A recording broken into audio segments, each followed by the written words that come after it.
I mean, portal device. Yes, that's the one. I'll give you a full view of the model one more time, which is a slow turn. Done a light zenithal highlighting using rattle cans. Mostly to show up the depth and detail work you'll see here for the Noctis' horror's first claw. Alright.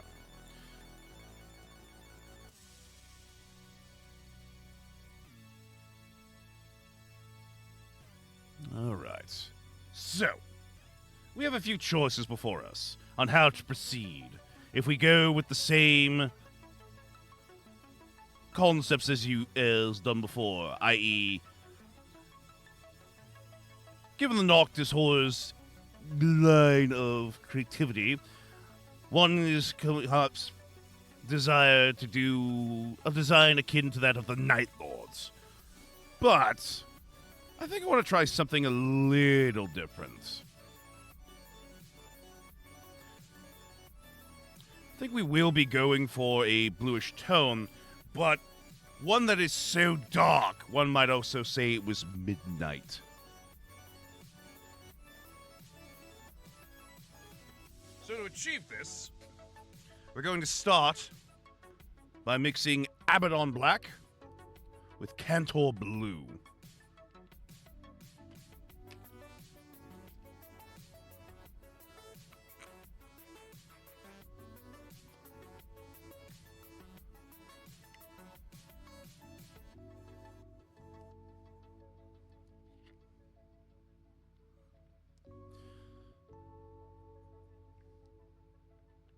And I do hope everyone is doing well right now. Kicking butt, taking names, and enjoying the day. So we have that black there. Then we're going to take a small portion of Cantor Blue.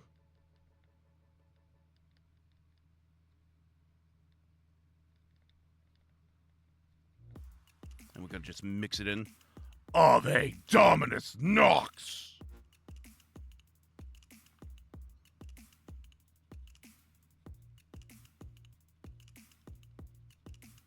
Welcome on in there, Sup. How you doing, Supper? I'm just right now mixing up our midnight black tone here.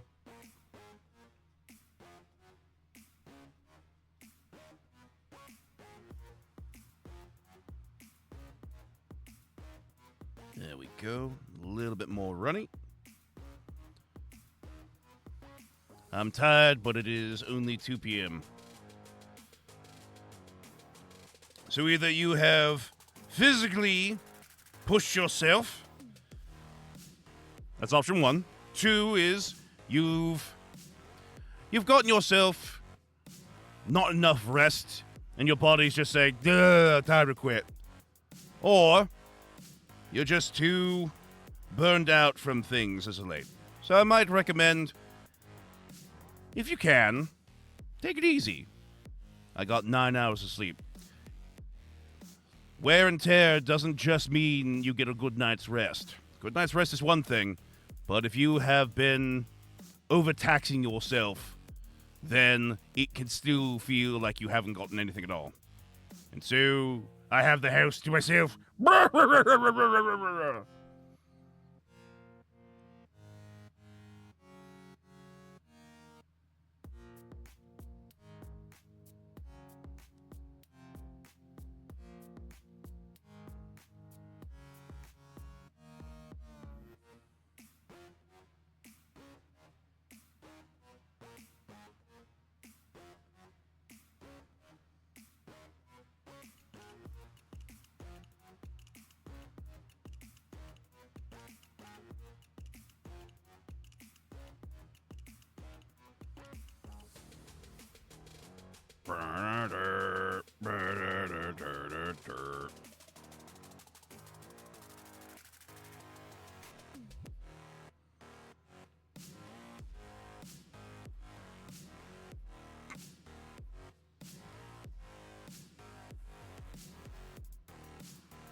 I was asleep last week. Good, around 7 to 8 hours.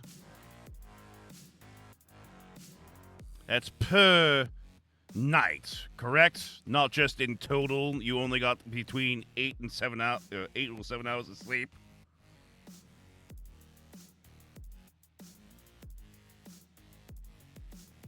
Okay.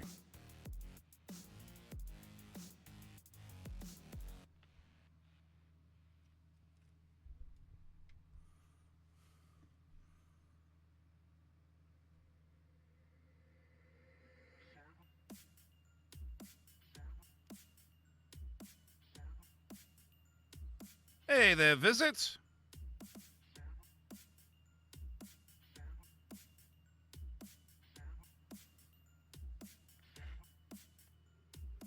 Cyberspace is occupied by humans.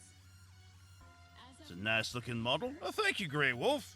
Fun fact is that you can get yourself. Or about 30% of the world's population. Let's see if this works. It should come as no surprise then. Nope, that wasn't it. Hang on. I have a cool thing for this. Hang on. Hang on.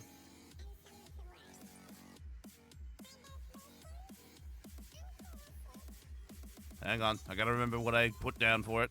And peaceful protests. Ah, there it is. My bad.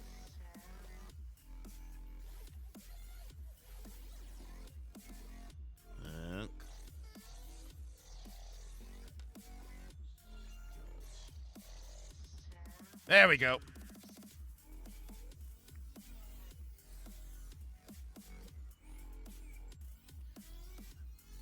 This model,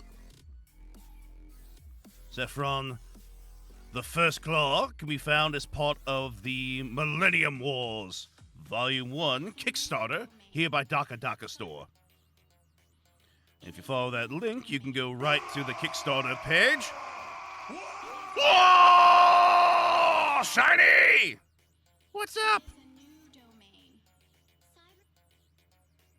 By those who have found a new way to have their voice heard, and those intent on suppressing voices that do not echo their own.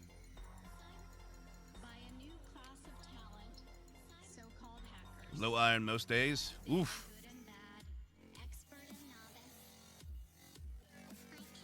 I don't know about about not having too much iron. I might become an ironclad dreadnought if I'm not careful. I need to go make a few calls. It is a new domain.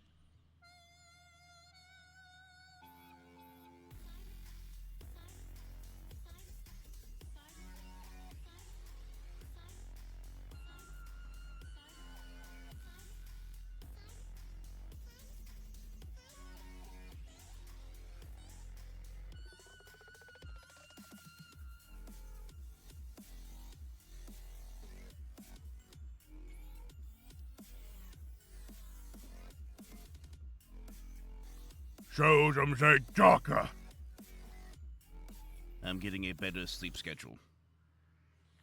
It is a new cyberspace. If you're getting the 7 to 8 hours, but it's irregularly, i.e., not on a rhythmic pattern, by that I mean usually around the same time every day, then ye.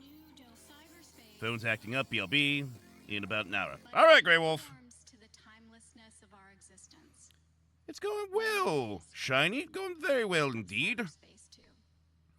As you can see, we're working on a promotional figure for Daka Store and their new Kickstarter, The Millennium Wars, Volume 1.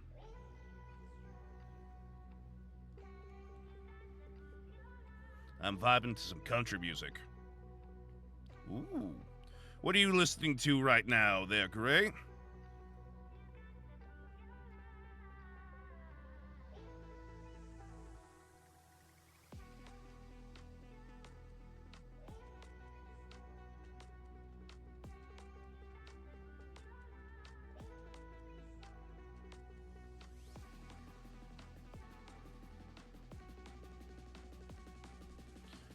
Fast Car by Luke Combs. Not familiar with that one. Have to give it a listen to down the line.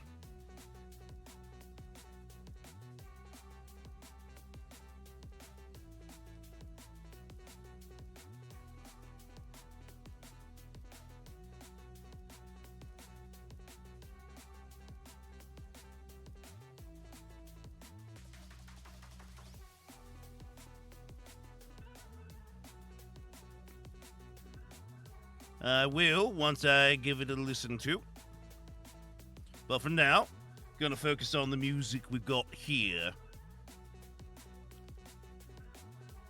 Mostly to get out of the whole licensing and copyright bit.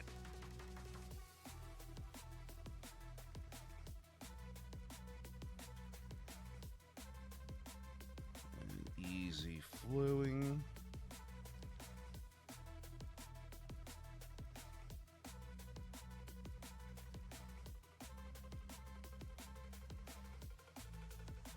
There we go.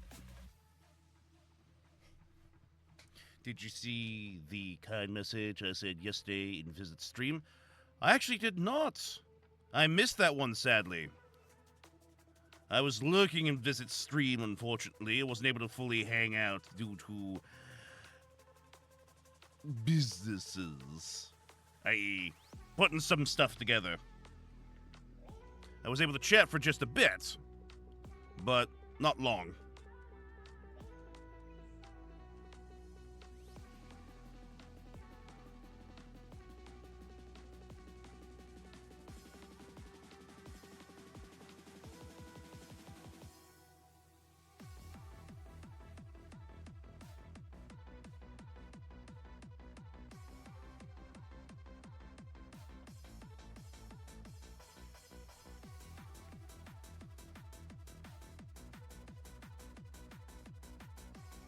You know what I think would have been better if Chaos was part of Space Marine 2?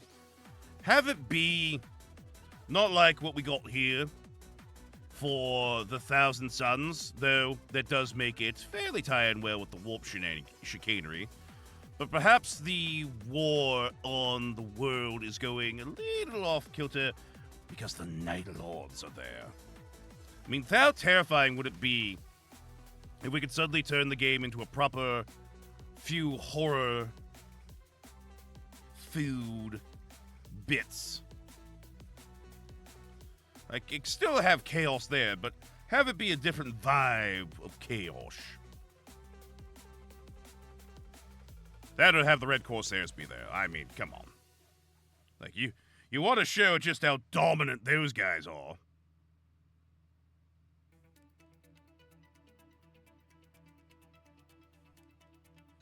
Give you the Cliff Notes version. It's of it. You helped me through a dark time in my life, and a great person, Damon, to be around. I'm sorry I missed the message when you were posting it, when you posted it up there before on Visit Stream there, Shiny.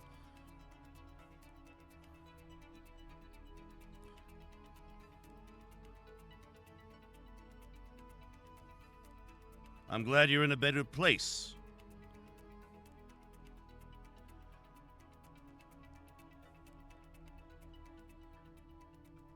And I'm very happy to have gotten to know you. How do you make Space Marine look scary in 3D without also making the game too dark to see what's going on? Simple. Atmospheric horror.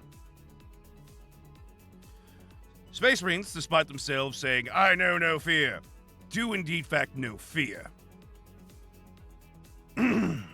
It's simply about how you present it. Are you attending the scene show in France in September? Unfortunately not.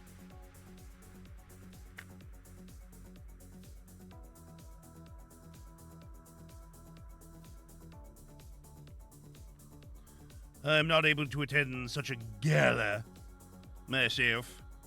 Though if you are there,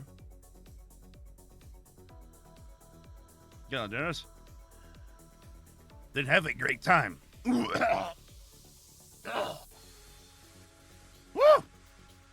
Sorry. Breakfast was trying to come up back and say, "No, let me out."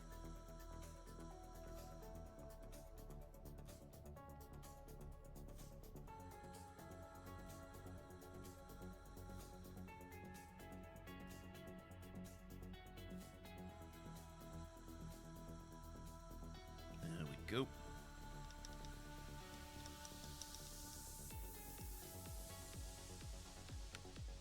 I must have ourselves a smoky black tone here.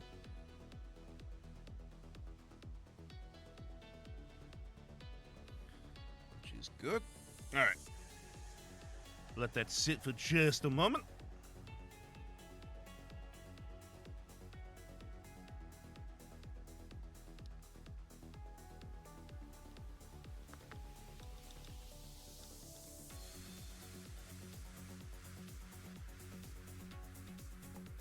Just thank you for being you.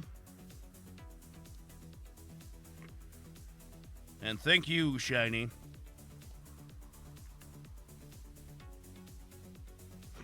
Like you saying to me, for being me, and thank you for being you.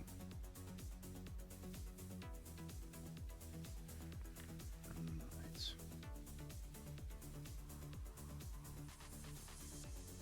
Thoroughly mix this in.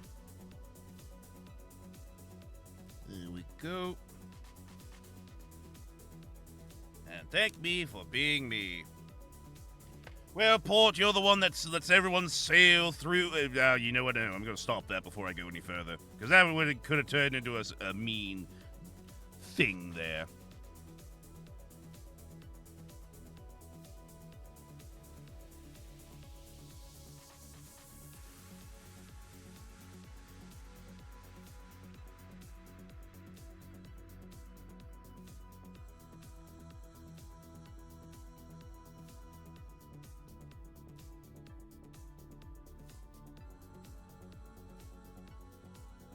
I know, that's why I stopped myself, Port.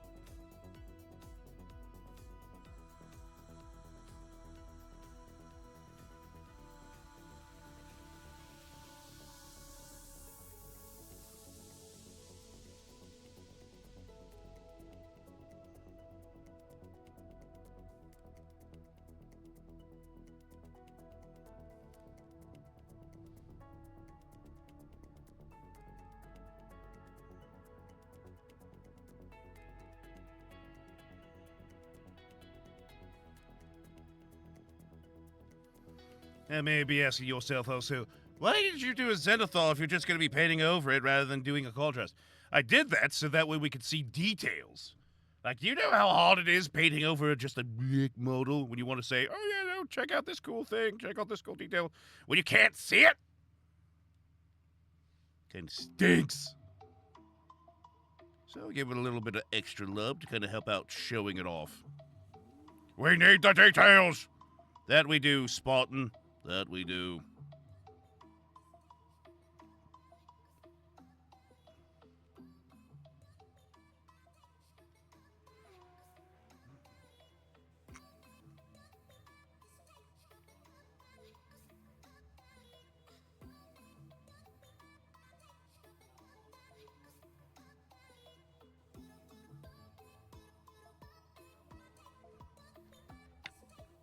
Been rewatching the Hello Boss Has-Been Hotel series, despite losing one of my favorite VAs for the series.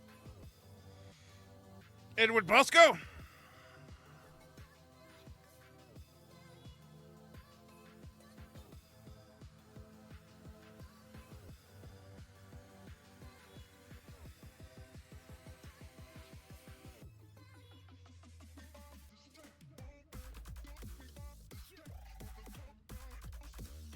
Yeah, Mike is his name. Ah!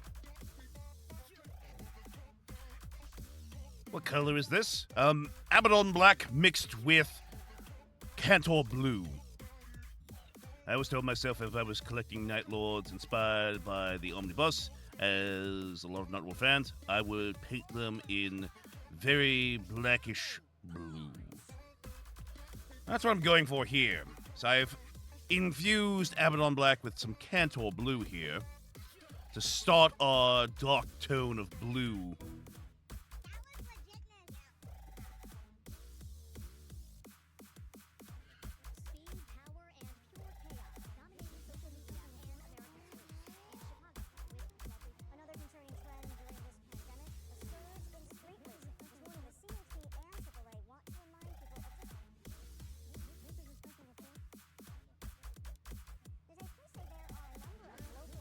I'm a big fan of Virosaka's new design.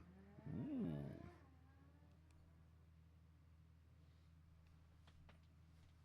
The ponytail suits her better.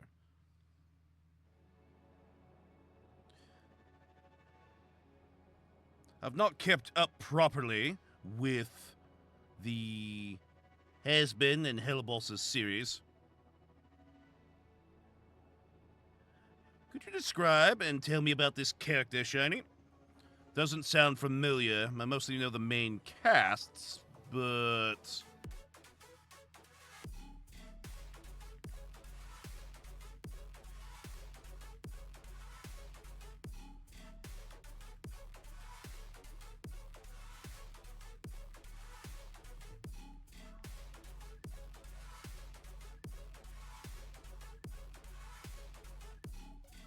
knowing material is a great, or individuals in characters is a great way to go about making sure that I keep up and knowledgeable when people tell me of things.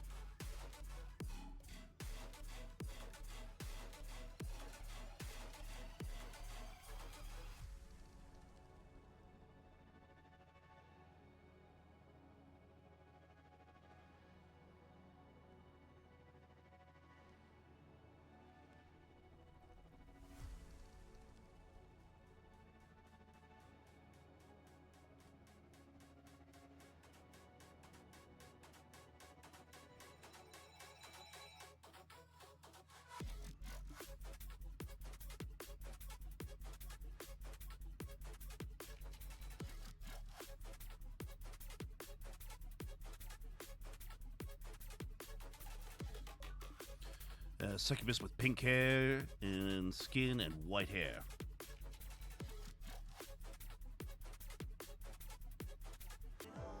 All of a sudden, just made it along, then everything went stark white.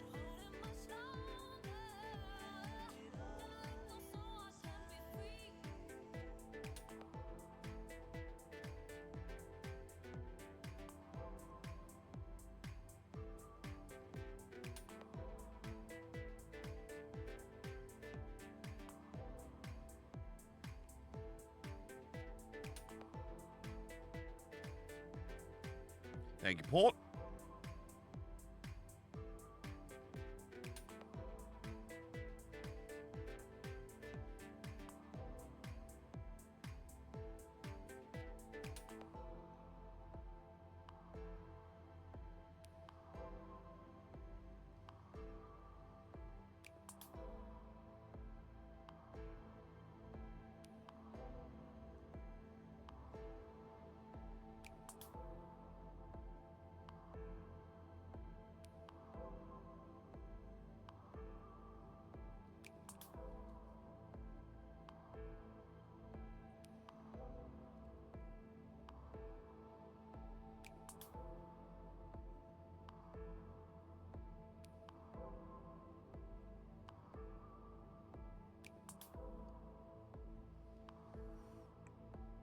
That lords were not too happy with me and my chatting about them. Clearly.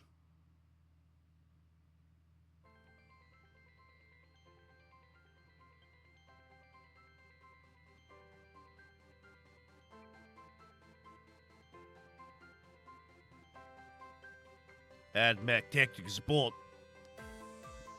Round 2. Fight!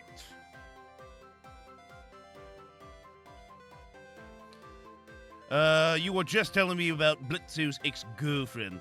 And I do recall her now. She was the one who holds the We Heat Blitzo party every year.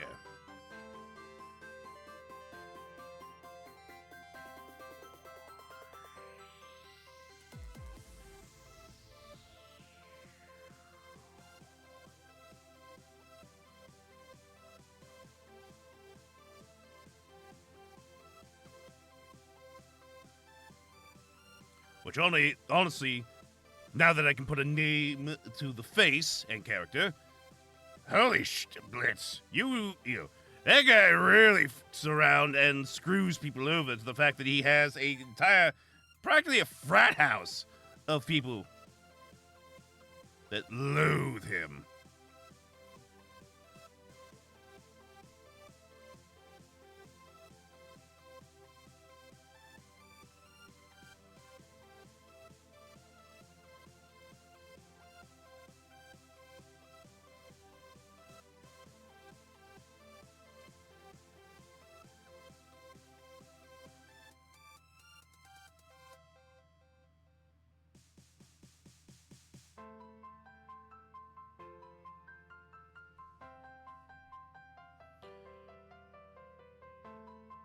bag dicks, to quote Blitz. Now, seeing as how Blitz treats individuals, I can see why she would probably be like that towards him.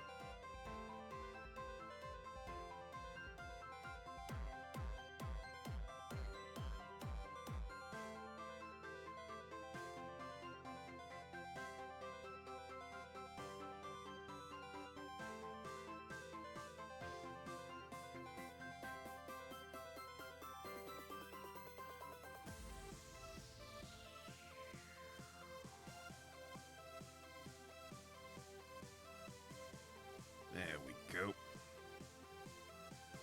All right, we have our model here. Coated in the blue tinted black. Just going over a few other spots that are still leaking through.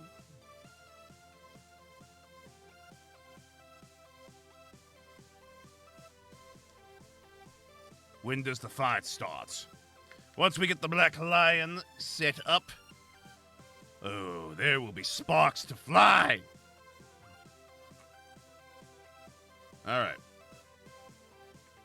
Now then.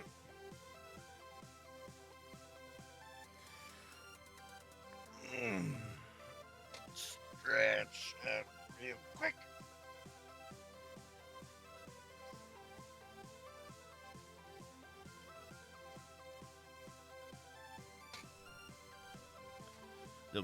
Don't berserk at all. I'm surprised Luna and Moxie put up with him. That's because they...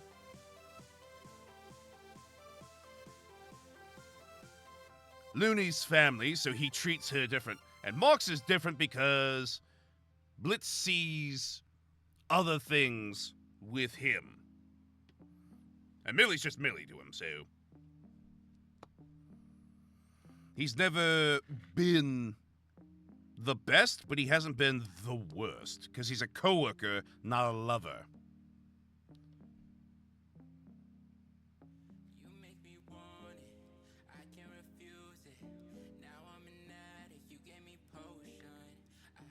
Blitz is a more of an annoying character to them, rather than an emotional partner who has manipulated and hurt them. Which is what Blitz does to his romantic partnerships. He emotionally hurts them, gets them attached to him, but then uses them for his own means because he himself is a damaged person.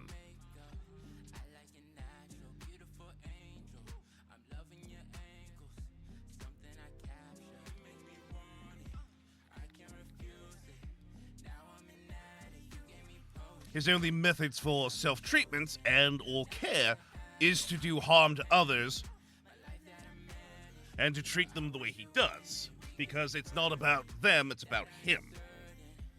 And that's the thing he's learning through all the experiences he's going through as of late.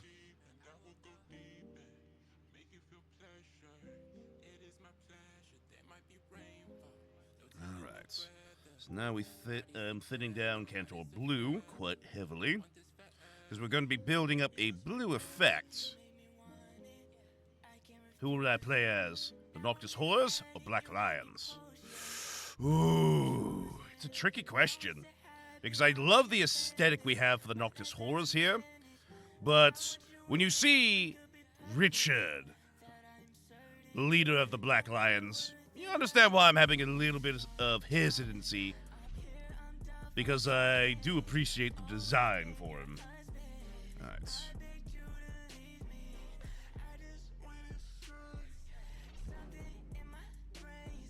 Really reduce the amount here on my brush.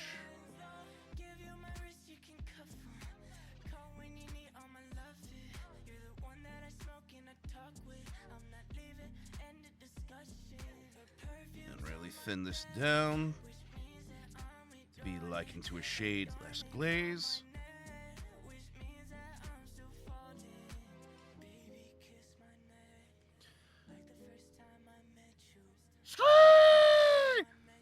Nerd holla, hello! And hello, Pixie! How you doing?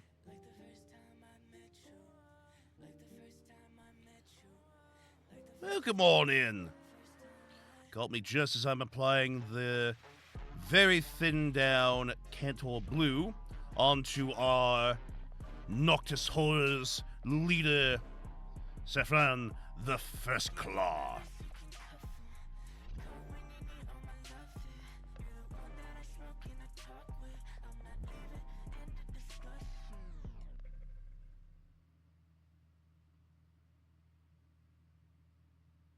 I'm gonna have to change the verbiage on that one. Well, technically, Nutella did rate in because sweet! Getting ready to cast Thaumaturgy on my players tonight. Insert evil laugh here. Okay.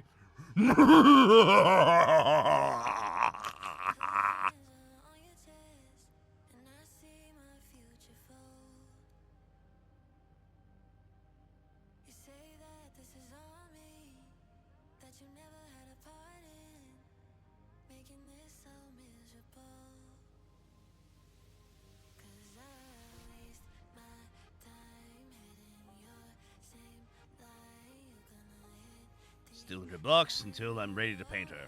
Ah! Trying to figure out the horn wing beastie thing. Yes. You were discussing that on the DMs. Sorry I didn't reply to those. I did see the message. It's just, by the time I wrapped up last night, I was like, ugh! If a statue could fall over, I would.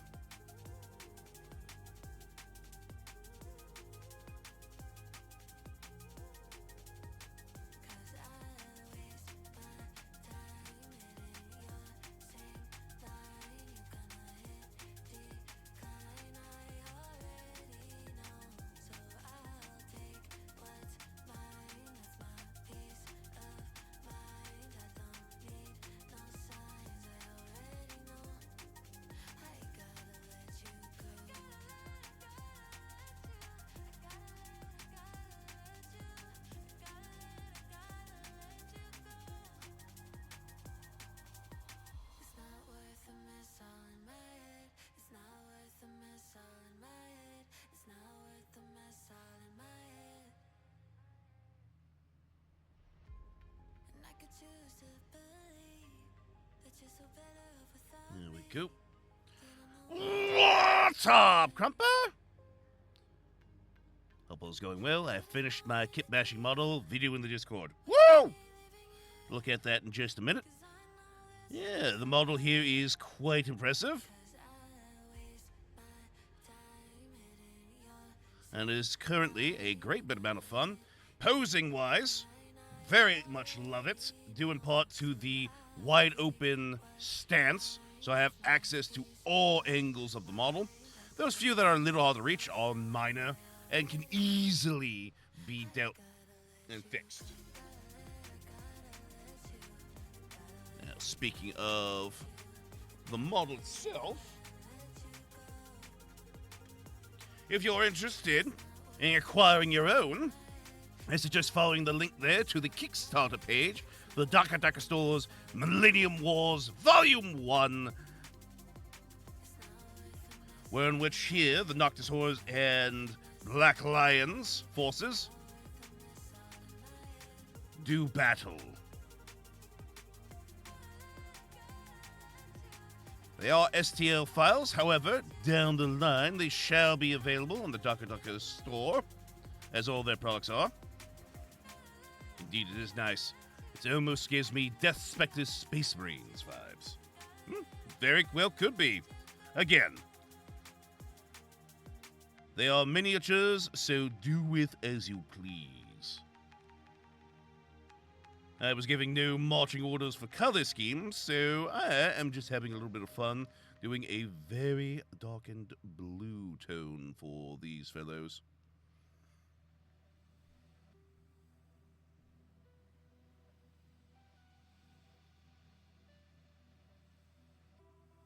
Ah, the miniature of myself? I have not set up the web store proper yet for it. It's supposed to be on the Ko-fi webpage, but at this time, I have not properly priced it or set it up. But don't worry, Shiny. I shall get to that post-haste. Well, post-stream haste, I should say.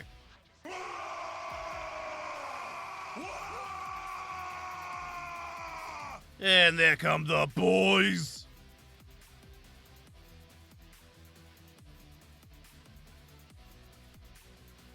Yeah? We've been waiting. I know you've been waiting for it. I've just been, unfortunately, preoccupying my mind with other things. But I'm working on it.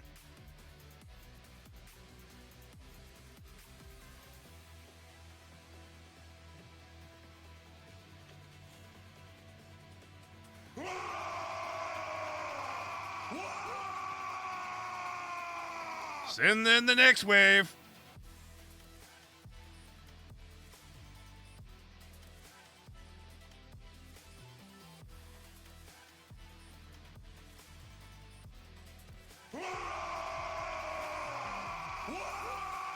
Hey there, Major. How you doing?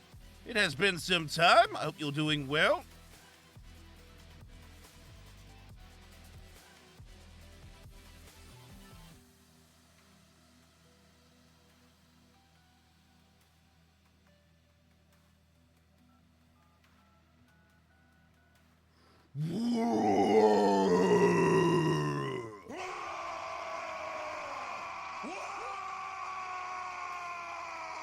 Oh, it's gonna be a war party tonight for sure.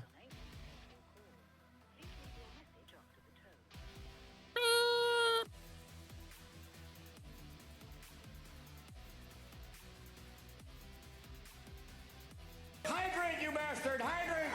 All right, I'll hydrate. I swear, if I have to go to the little devil's room so much, it's not my fault.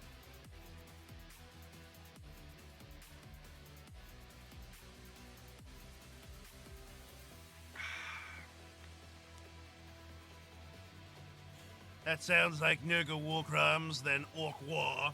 What? Got the fungus spear ready. Oh, yeah, that fucking spear. Yep. Oh. All right. I'm up, and I am stretching out.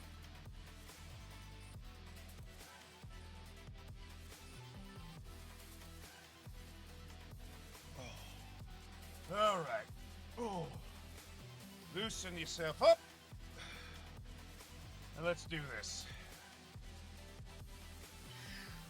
1, 2, 3, 4, 5, 6, 7, 8, 9. Nice! Oh! Let's go! Hey! Oh! Shiny! Thank you for gift subbing, Nerd Holla. Also, why'd the music stop? Dagnabbit! First I lost count. There it is. Alright, 17, 18, 19, 20, 21, 22, 23, 24, Let's go! 25. Let's go! Shiny again.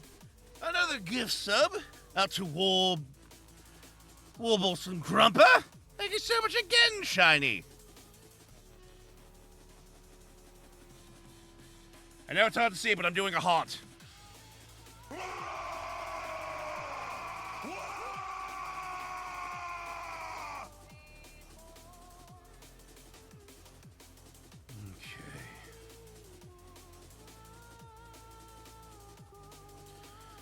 Blue is applied and looks quite lovely.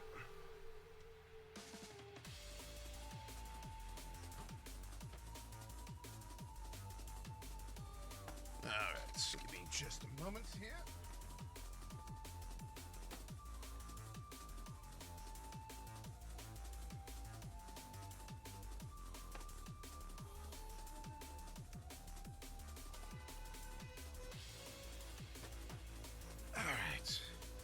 Now we're going to be doing the same thing, except focusing with the Latok blue on a bit more of the raised portions of the blue we're doing on the across the armor here.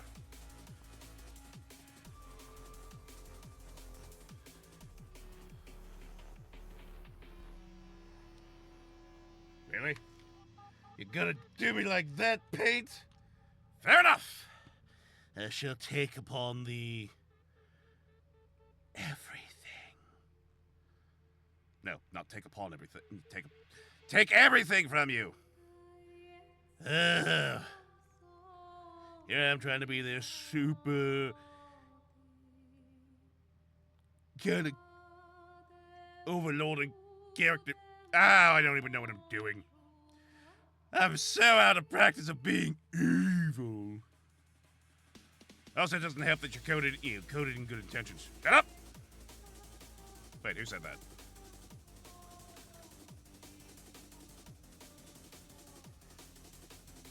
Well, sorry to cut it short, but I'm off to bed. No problems, Crumper. Work at 4 a.m. UK time. No, that's understandable. Enjoy the rest of the stream. Luckily, I have just pre-primed my old 5th edition Terminators to be repainted. Ooh. Snazzy!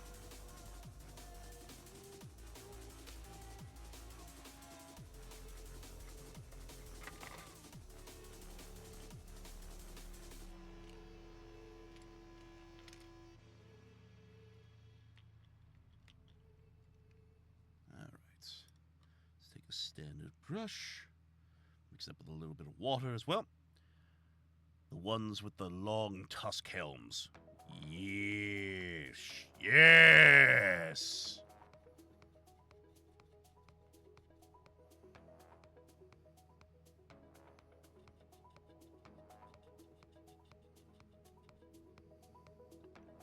I want to get more stuff, but I can't because I have too much. That's why I get STL files nowadays. Not to mention, some of the regular stuff that comes out from, say, like Games Workshop and such. But I go for the STLs because then I just have them on hand and can easily produce when I so choose. It's very nice. Alright. So now I need to make sure that I don't have too much on the brush. I'll put some off to the side. Because now the trick is going to be just build up the blue tone by not having it be too powerful.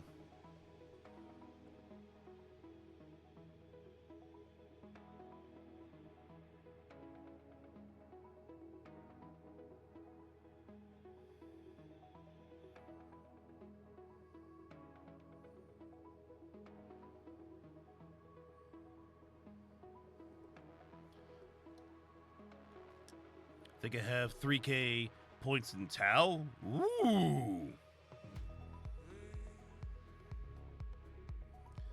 I used to have close to 9K with the Templar back in the day.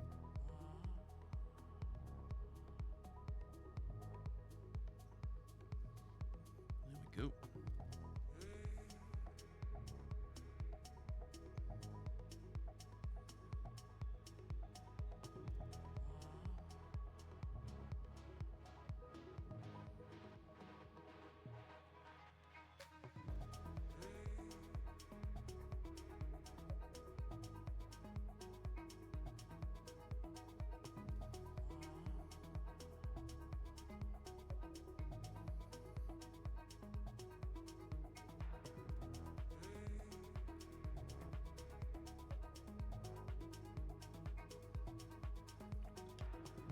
Hey, Daedric!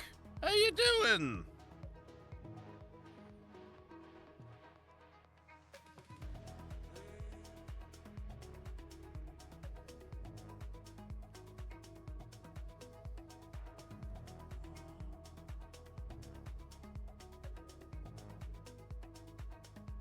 Just came back from work and the hobby store. Are they one and the same? Or are they just next to each other?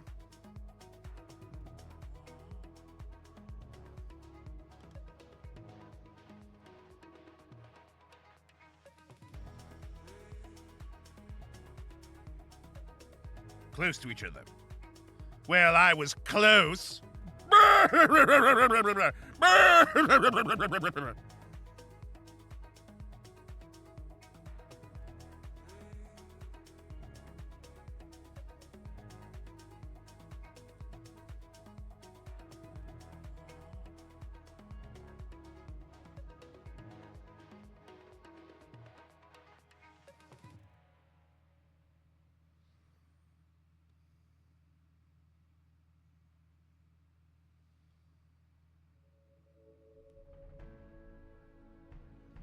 Oop.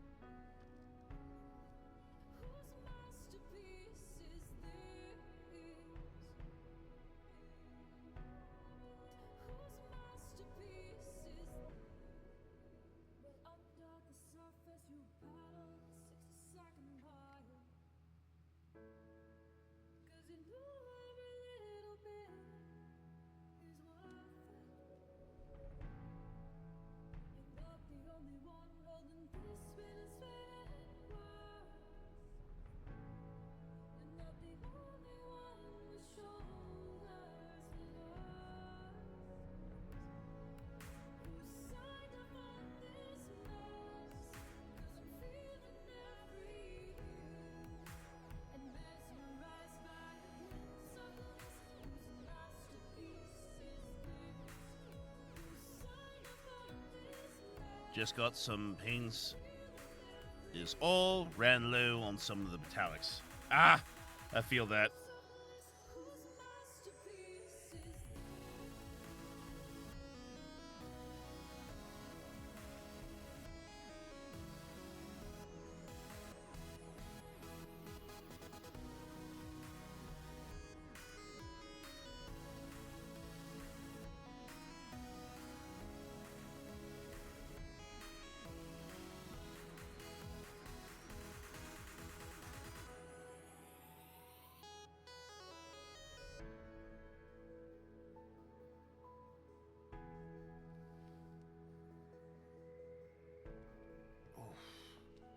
Sit down for just a second.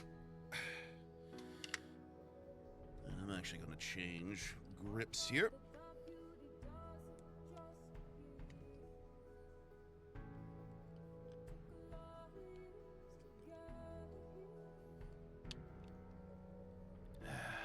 Feels better.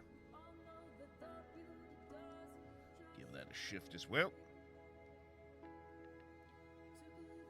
So, the tightness on the other one was bugging my arm, hand there.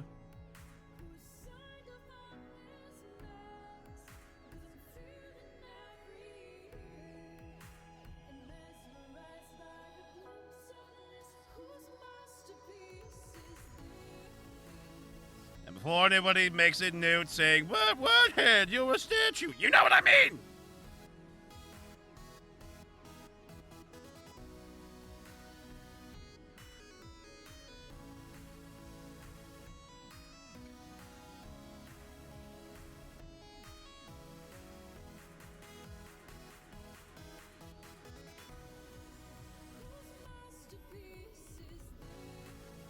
If I can get more models, I would get Custodes and Death Guard. That way you could have Death Metal!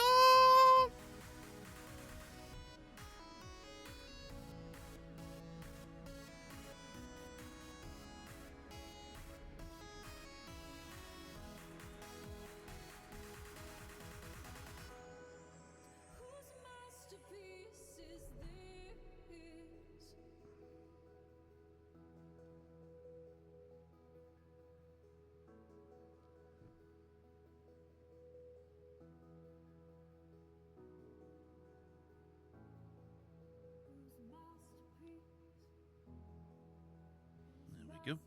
Magma!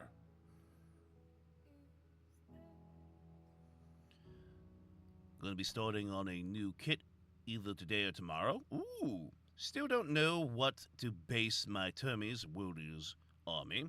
I thought about making a rocket train out of cork, but I don't. But I'd have to rip all of the Warriors up and do that. Custodes are one of the easiest and cheapest armies to build and paint. Death Guard are one of the hardest to build and paint. Yeah, fair enough. Death Guard hard to build and paint. News to me. Why do you feel that way? Or Notion of Blood.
Everyone needs a different solution to painting. Some have stomachs, mouths, some have nurglings, some have faces on their shoulders or have bug faces.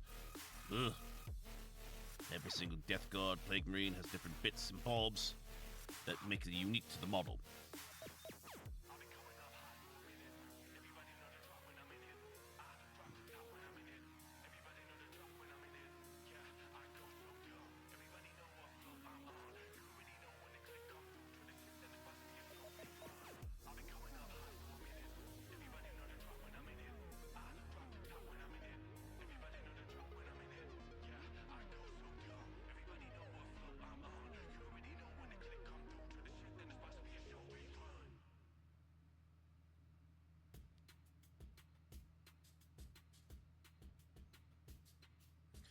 You have watered down the lake blue here quite a bit to make sure that it doesn't come across too strong, and that we just keep building it up until satisfied and then move on.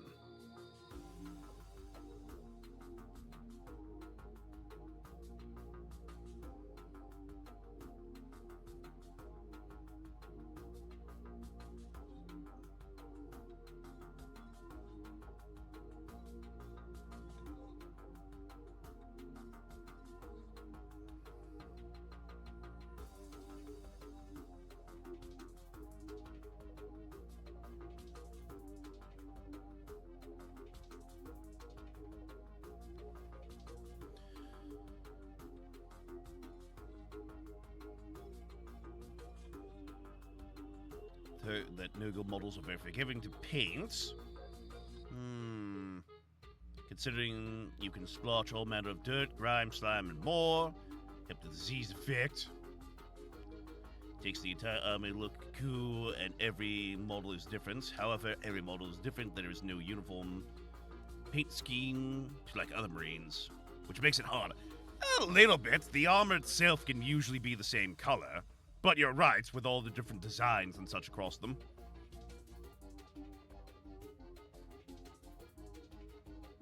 At the Grim, you have to at least paint clean and crisp. I own Death Guard army. It was a pain, but fun. Again, I think that's a mixed thing there, Daedric. I think you can do Grim without having to be crisp and clean. But it does take a bit of work sometimes to get the effect right, whether it be crisp and clean or dirty and mucky.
had many mistakes.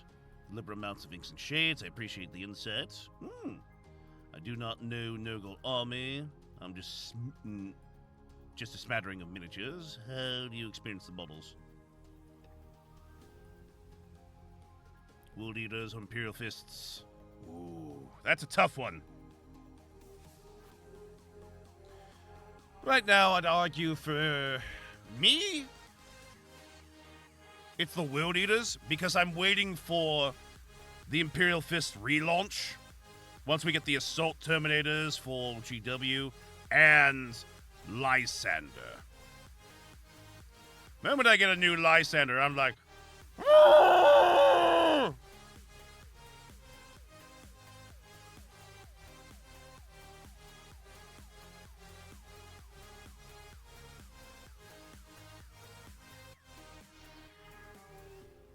New Blood Angels Combat Patrol looks like it's designed well.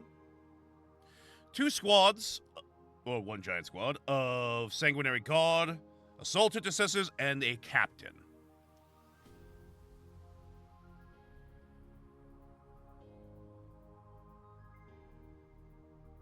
Assault Intercessors at 10 at full points is 150. Captain's about 80. Give or take. So you're looking at, for this, the front row there, 230 points. Meaning the Sanguinary God back there have to be at least around the value of 270. Which is about 135 points to get you per squad.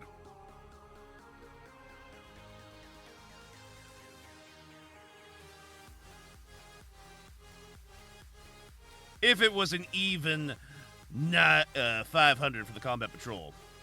Oftentimes they're off by like by a few of them. By that I mean 20 or 25. Typically. Not always guaranteed.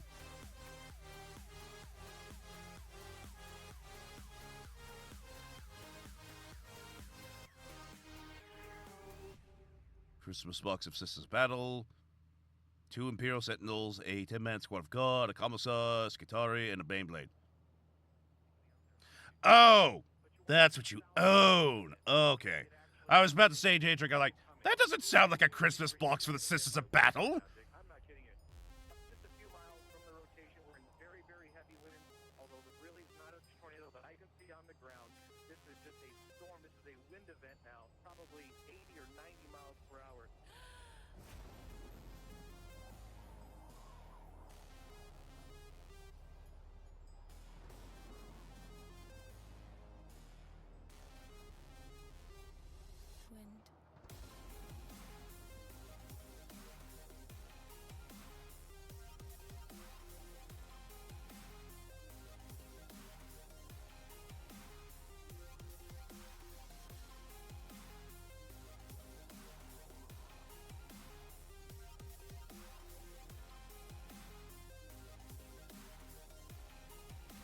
There we go. I have them all in a diorama right now on my shelf. Ooh! I would say that I have, but it's kind of long.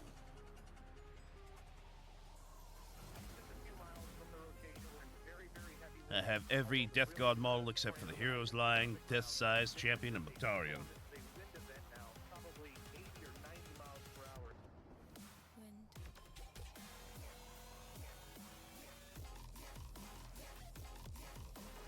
Really, the only one who's happy to be there of the main character line is Typhus. Moctarion could just be like, fuck this.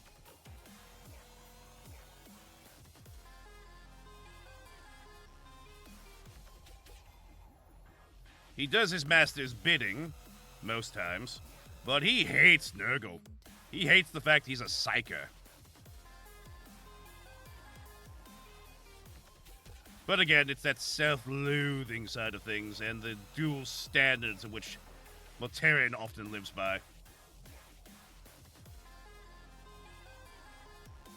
I Actually, he's not as complicated as as it's made out to be. Yes, he's large, but that gives you more space to work with. Sackers, am I right? We talking about the stinky boy? Yes, we're talking about the stinky boy.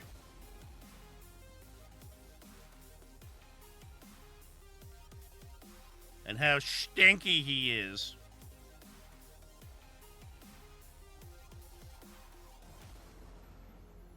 You think the wind is ever trying to tell us something and we don't know how to hear it anymore?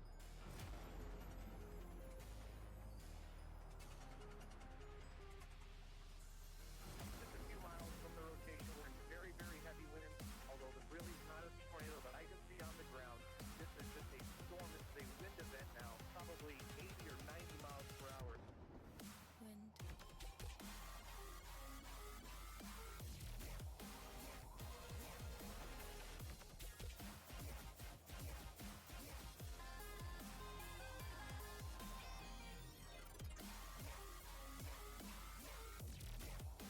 Typhus is jubby. I mean, he's the one that was ultimately the cause for the fall of him. Wind event now.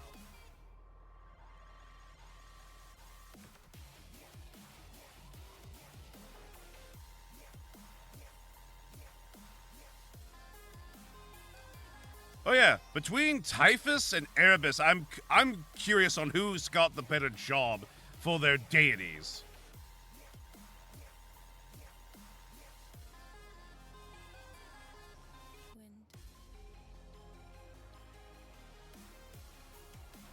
I'll be honest, I think it's Typhus. Mostly because he doesn't have other individuals going after him. Despite the everything, I do like that he didn't really fall until he saw all his Astartes in horrible, agonizing pain. Skirmish!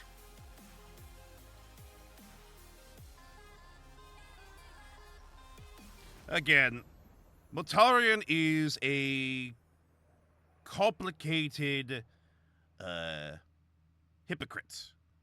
At times he will say things and then down the line will have changed or utilized different things.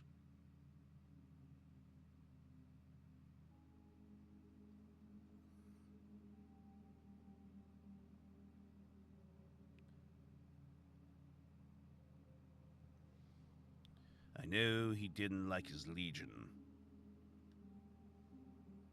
What? Mortarion? I think he was more indifferent. He had a few individuals, but not many.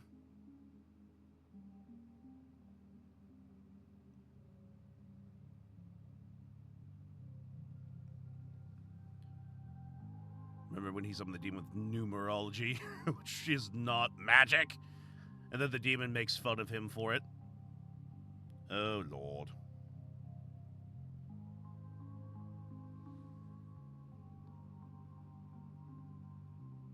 Lorgar is overwhelmingly disappointing to hurt. I mean, yeah, Lorgar. Welcome back, Grey Wolf.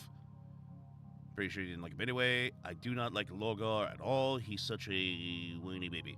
Again, for him, it was the being broken that did it.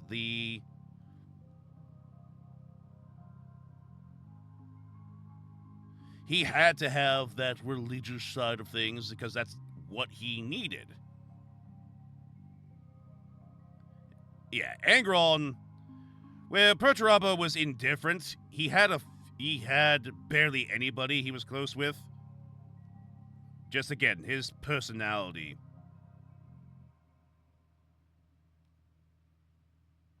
Perturabo has a martyr complex, and we can see that especially once we see his sister berate him. He does the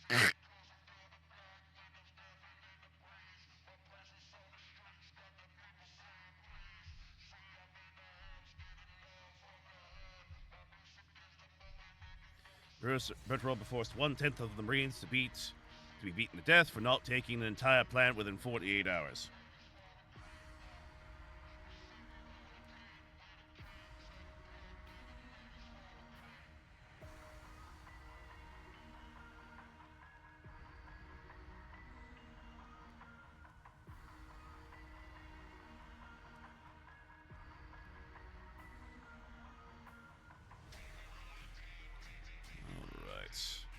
We are done with the Alaic blue. Now we move on to our final color of Calgar blue for the armor. It's sad with Angron and his sons. His sons only wanted their father's love, so they followed him in his footsteps, and they too went to the Butcher's Nails.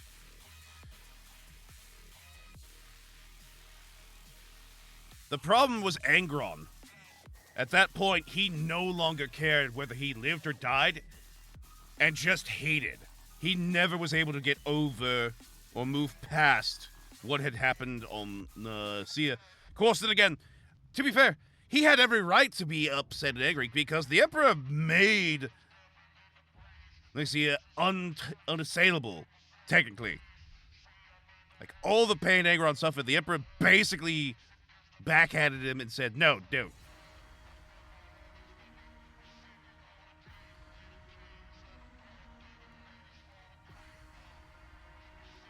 He approved it when Khan and him were talking, and yeah, they all thought this would be something that they'd all be able to understand him. And the conversation Khan has with Argyle Tall is so heartbreaking.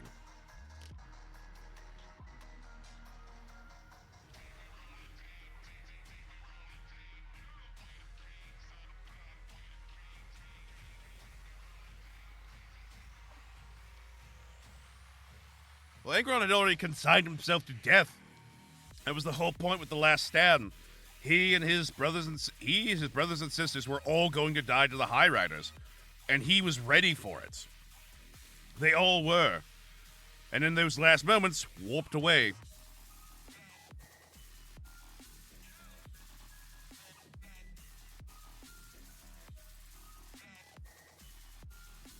Well, they were mocked for this loyalty, but I think Angron respected them for that. Again, when they stood up to Angron and called him out for his bullshit,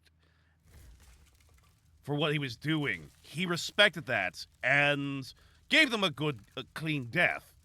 But ultimately, deep down, Angron was never going to be the individual he could have been with those nails in his head.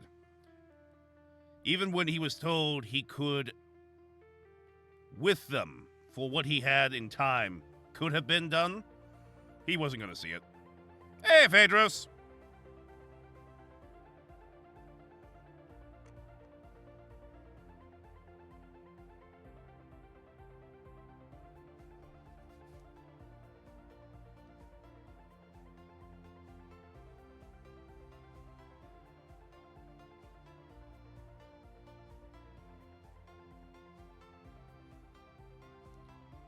These are actually the Noctis horrors. The newest line of models being released by Taka Store. They have a Kickstarter live right now for the Noctis horrors and the Black Lions. The Millennium Volume 1. Didn't Khan enter Angron's personal quarters and just start slogging it out with him? Don't recall. I remember Sevitar, going out on Conrad Kurz about that. Did you even try doing something better? It was the only way. Bull malarkey! You didn't try! You took one path and that's it. These aren't Night Lords, they're legally distinct! Yep. Well, again, she also shot a Centurion in the head when he basically ditched. And when he came back, shot him in the head, and was about to get into a fight when other legionaries stood around her. I think it was in the combat training pits or and such later on that he was getting, the Centurion in question was having a lot of fights and was not getting treated well by all the assembled Astartes. What a time to join in. Isn't it just? Good to see you, Demuk. They were more afraid of Litar than any of the other World Eaters captains.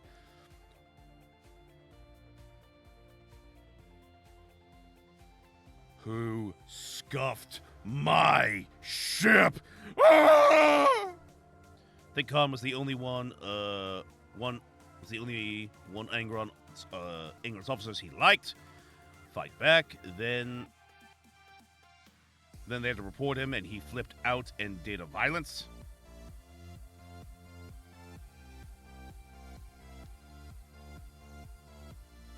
Again, Angron hated that he was in this position. He hated being a, quote, high rider. He loathed this.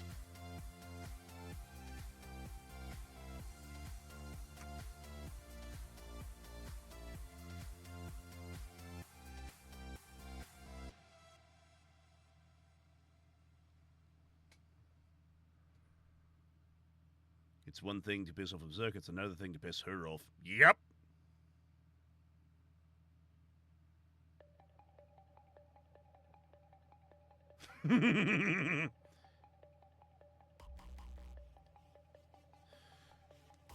He was the only one that kept trying, and the only one that was able to resist the nails for the longest of time.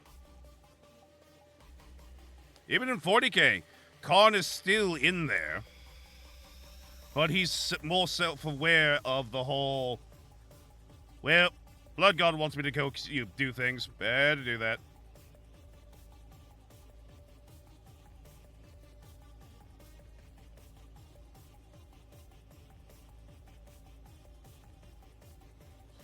Oh, they respect him far more than that.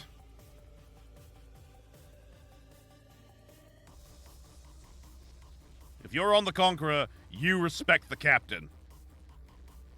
If you're on the Conqueror in 40k, best appease the ship mistress or the entity that was once the Liara. Otherwise, you'll be added to the ship's tally.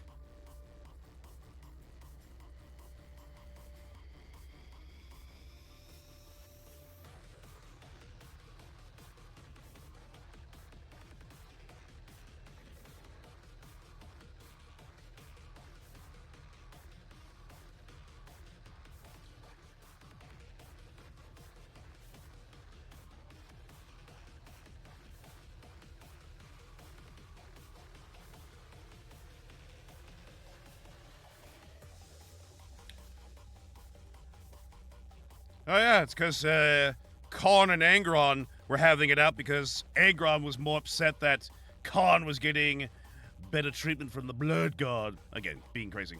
One time, Captain saw him punch me in the face. It was great. Best day of my life.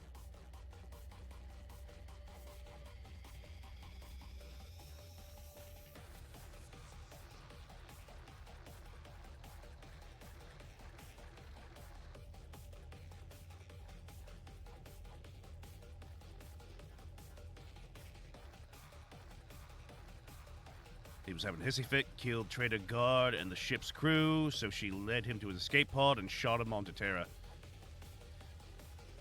Yeah, Angron at that point was his demon prince self and was just going crazy, so it's like, I need him off my ship!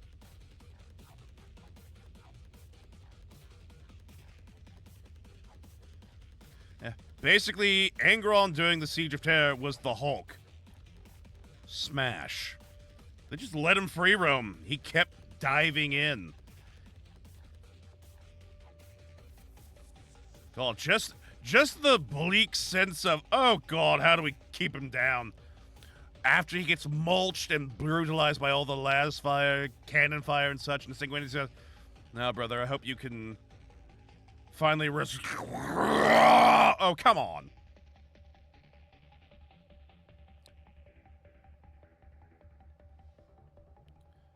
Yeah, so too was Sanguinius, and that was the kicker. Oh, my favorite part to speaking of Sanguinius, my favorite part for Carbanda to redeem himself in the eyes of Khorne. For my lord, let me redeem myself. Very well. You must slay 500, Or maybe it was 1,000. blood angels. I could do that in front of Sanguinius. Fuck!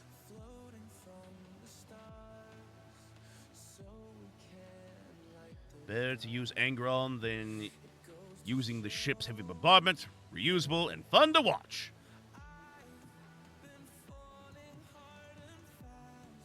Get this berserker off my ship!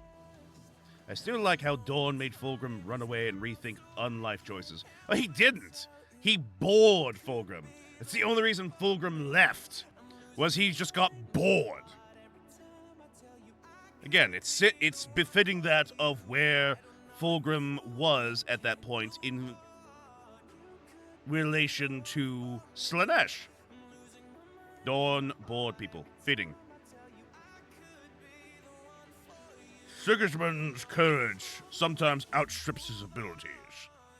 Mine does not. In my headcanon, he still ran away. From the boredom! I respect that. Again, everyone will tell you, oh yeah, no, Saturn's good. But when he fought Rylanor, you mean when Rylanor detonated and Fulgrim just goes, oh, my pride!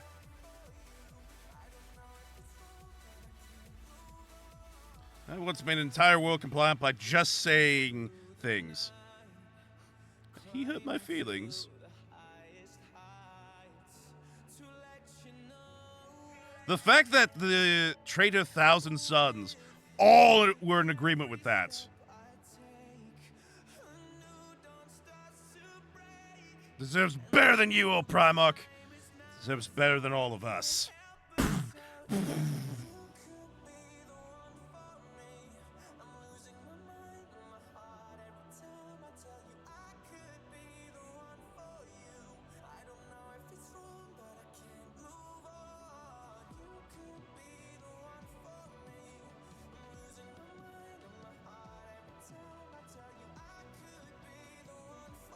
When Dawn met his legion, he fought with them for weeks without saying a word, then lined them all up and told them what they could improve on.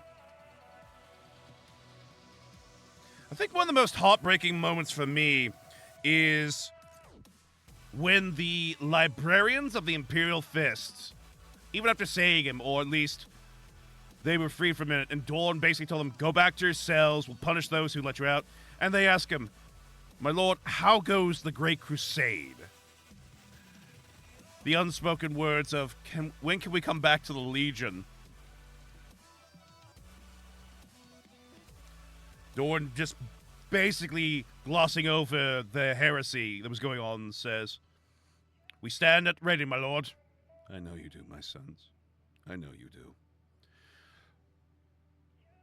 Like, Dawn locked up the librarians, rather than do what like Guilliman did, which was, all right, take off your psychic hoods and such, just go ahead and return to the line, we'll go with that. Dawn imprisoned them all. And it's like, dude! Vulcan first met his son. When Vulcan first met him was this, oh, you are all so magnificent warriors. Like, if I recall correctly, he was very much, Dawn wanted to use the librarians, but he was scared of what the ramifications could be. Well, that's fair until the point where he's nearly going to get killed, and then they all burst onto the main deck of the Phalanx and go like, save him!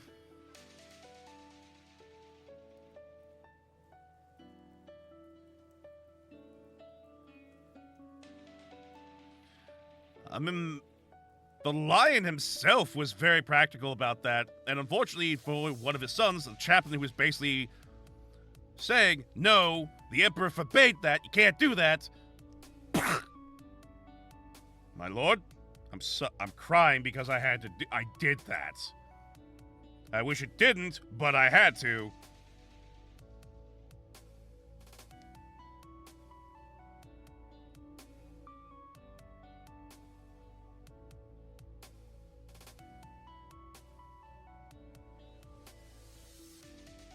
Hey there, Professor Grimm.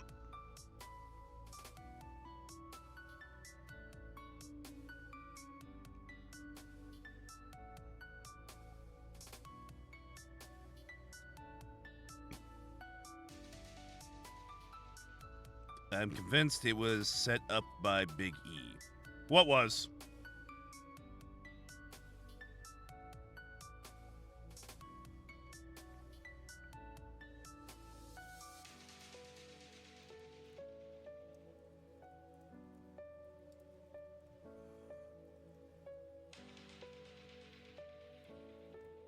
Vulcan's first meetup with his legion.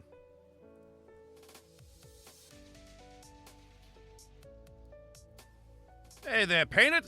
This conversation is officially read. By order of the Inquisition.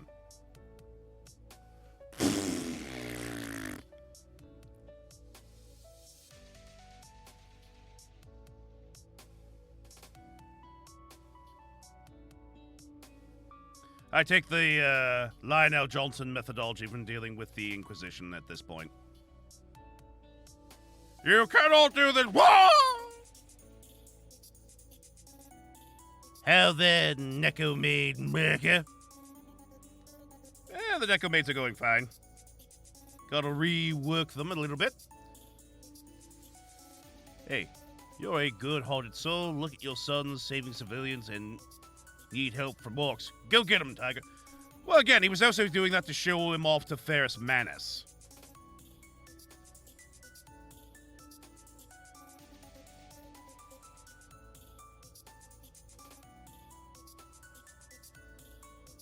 We only answer to the Inquisition around here.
I didn't thin it down enough earlier, hence why we have those markings at the top. They should be more oblivion.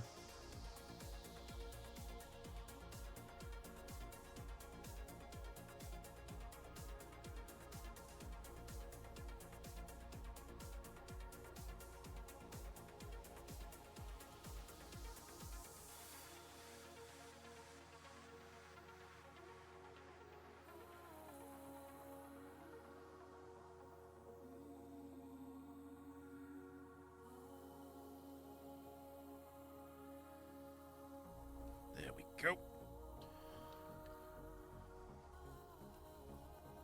Dawn will always be my lowest prime of choice for traders. It's Horus and whoever side he currently is on, Alfarius. One of my least favorite Primarchs is Lehman Russ. I hate how boisterous and egotistical he is. He is a knight playing as a fierce beast.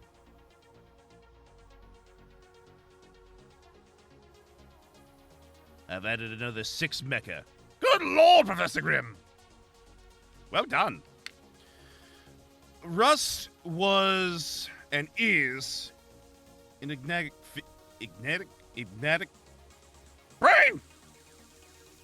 figure. He used the bestial side of his reputation as a means to fool individuals. Russ was very insightful and very much a loving brother in his own way, much like how many of the Primarchs could have been and were to one another. But Russ ultimately failed in the regard to being hot-headed at times and being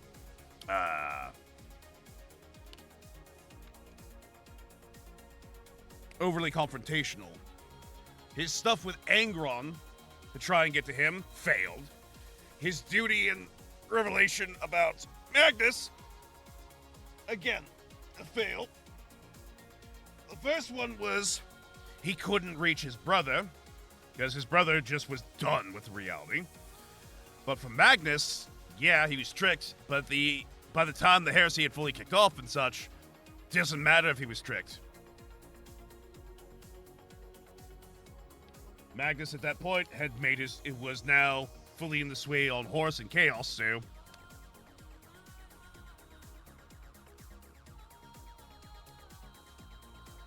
battle tick, battle tick.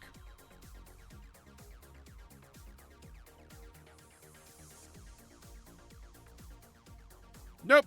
Battletech's been around for a long time, but the models themselves are fairly new. They've been reworking them for a good while. All right. There we go with the armor.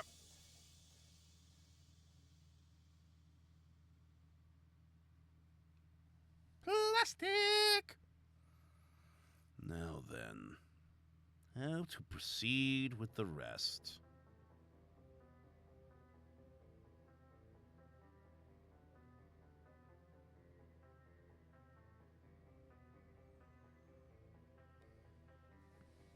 I think what I want to do first is give a coating of non-oil across the model. This will be in a controlled manner, of course.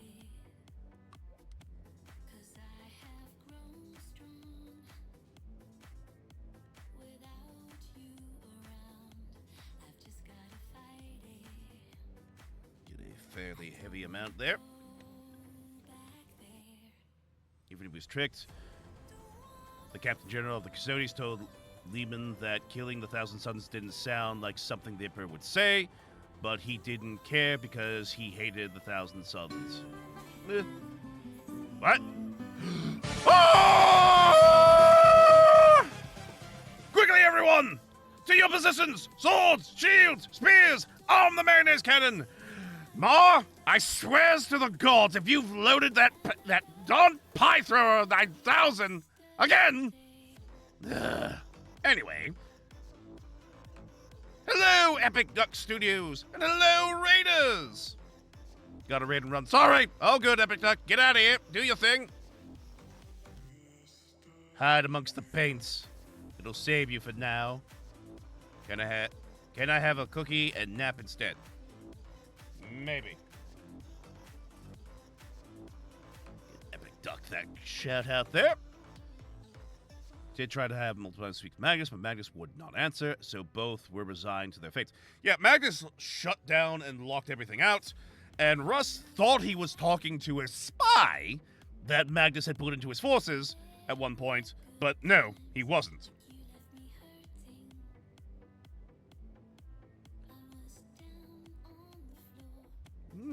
So the set comes with a Mercury, Sentinel, Executioner, Black Knight, and Highlander, and the King Crab. King Crab's awesome! That guy must have had the weirdest day.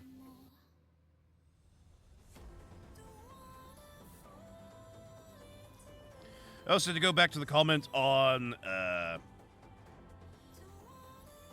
Constantine Valdor, Constantine was suspicious and very mistrusting of the Primarchs. He did not trust that program. But of course, loyal to the Emperor to a fault, he never said anything. Huh? Yeah, the guy that Russ thought was a spy for the Thousand Sons. Oh yeah, that would have been weird.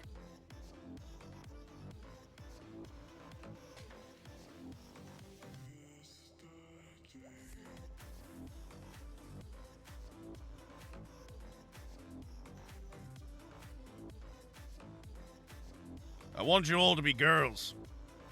What? Far more understandable and reasonable individuals than you boys. I'm not joking. Was laughing at Primarch. Then he said, no, I'm not joking.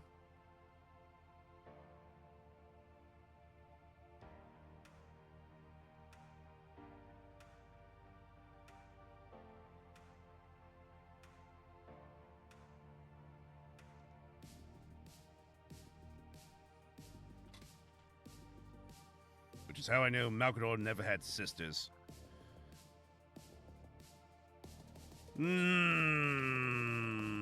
Yeah. Hey, Damook. You've been kind of just chilling out there in the background. What's going on?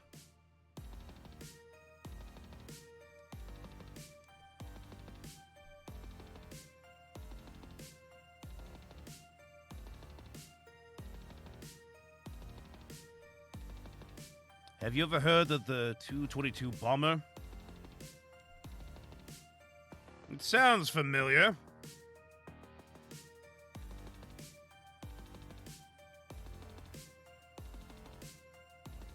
Soviet plane.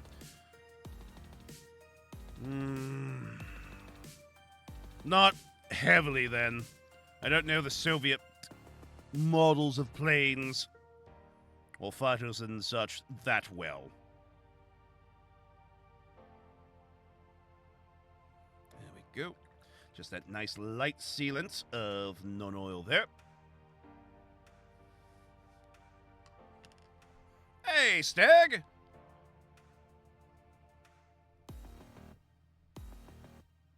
Was that the supersonic one? Maybe? I'm sure Damook will let us know. I still enjoy the fact they revealed the fates of the missing legions in the short story of the on an omnibus. Almost no one read. The Promux fates are unknown, but we knew what happened to their sons. We also got the tie-in with Malcador talking with Dawn, if that's from that short story or not. I don't know.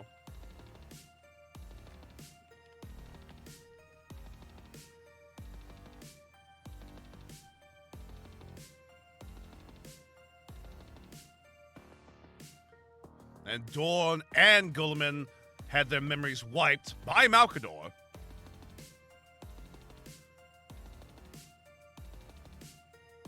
Just giving that a minute or two to dry. So for those coming in, I hope you are having a fantastic day. Thank you so much for raiding in with Epic Duck. And welcome up to the top with micaigneous, the devil. Literally handsome PNG VTubing statue. Miniature model painter, crafter, and a variety game streamer from time to time. Today we're currently doing a sponsored promotional stream for that of Daka Daka Store and their Kickstarter, The Millennium Wars, Volume 1. Noctis Horrors versus the Black Lions. Of which, if you're interested, for this model here is the lead character for the Noctis Horrors, their founder, in fact. I'd recommend giving a check out to that link there and taking a look.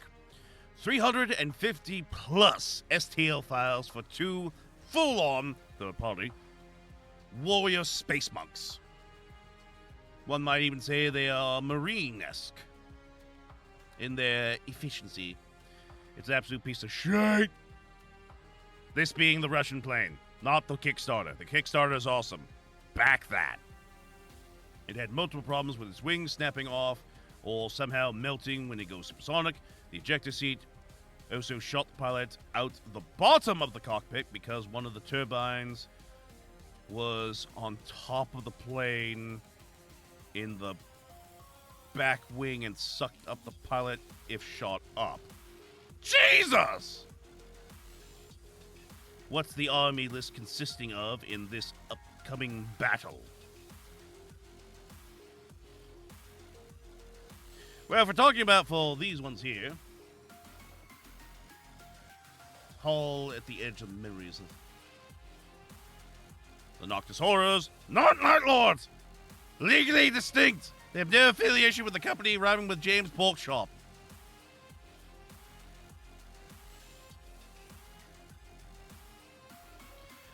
Well, for this upcoming battle, we're only having the characters, main characters. So 1v1ing, bro. And right now we have the founder of the Noctis Horrors, the First Claw himself here. Later on, we shall have Richard the Lionheart. Chambers at the end of memory was the short story. Gotcha. There were also multiple levers for forward, far back, where they were out of reach of the pilot, forcing him to use ropes and hooks to operate. Huh! Did I hear James Pork Shop? Oh my god, that's funny. Normally I go James Workshops, but now James Pork Shops shall be it forevermore. So saith I, the streamer. Well, I'm waiting for an idea to hit me. I'm going to start by getting on some flesh tone. And that will be started with Rakoff Flesh.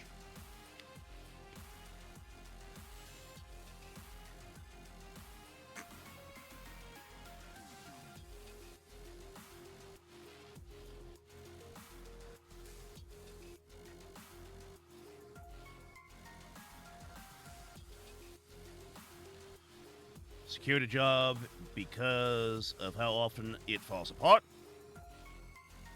Job security because of how often it falls apart. Yeah, probably.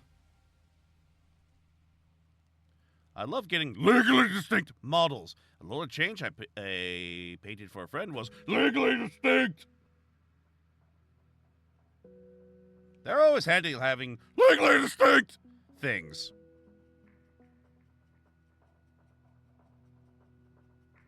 However, when these pilots hated the thing for being a nightmare to operate and having an incredible, horrible mortality rate. It was loved by ground crews. I wonder why.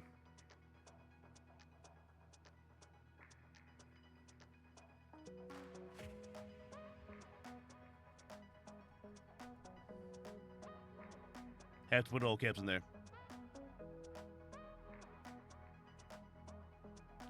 I'm assuming it was a...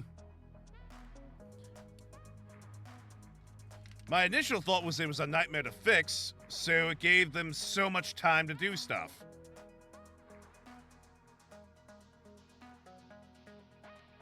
If payments were a thing, then I think they would have been making bank for how many hours they would have to be working on that sucker. Oh, it's much funnier. Oh?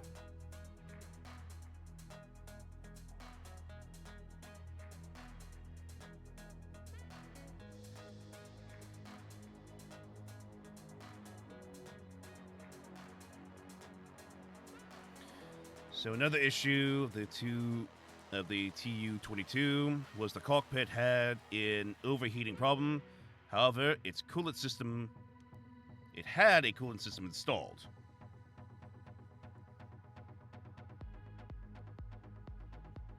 Come to me then, Port. Tell me of your needs and guidance shall be given.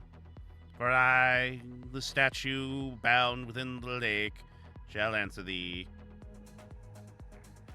The only reason I'm bound in the lake is because the water came in. The coolant liquid is basically vodka. What? In my house, 4 siblings, including myself, collecting 7 armies total. Whoa! That's a lot. Also, coolant system was vodka? Or basically therein which? Huh!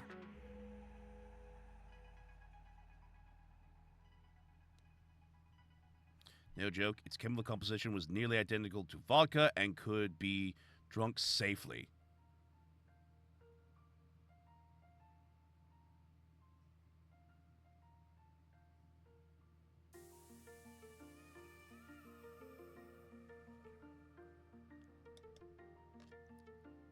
Mattel, I observe you. Who's the target?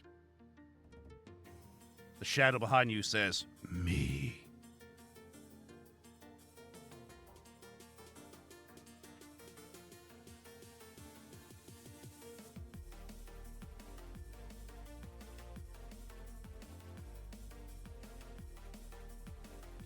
I do spend the money I had refunded as a couple at GW on some of the made-to-order Dwarf Lords, or yet another Hell Cannon for my Chaos Dwarves.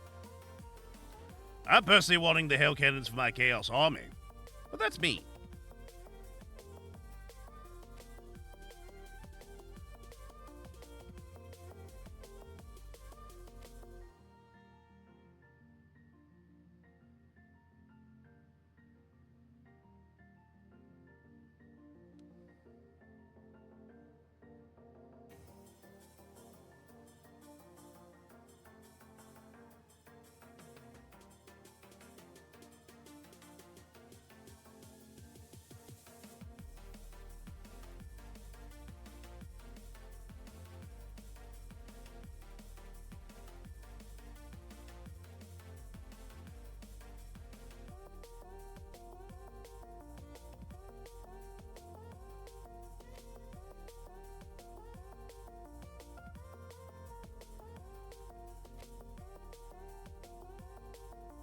think you can guess why the consumption rate of flight coolant liquid was near 100%. Jiminy Christmas.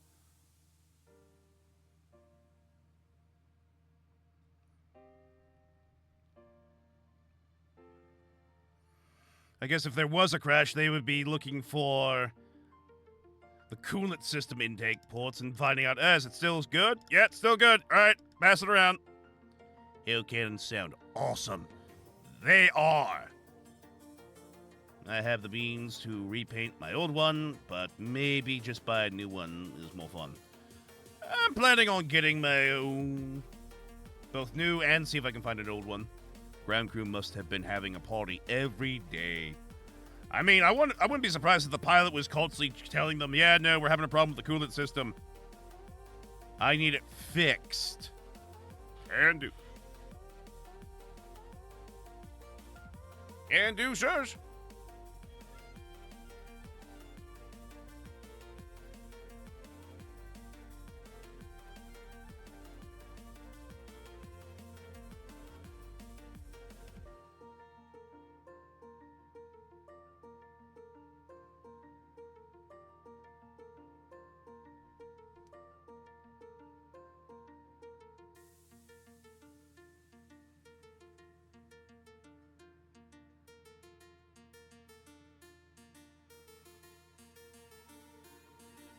There we go.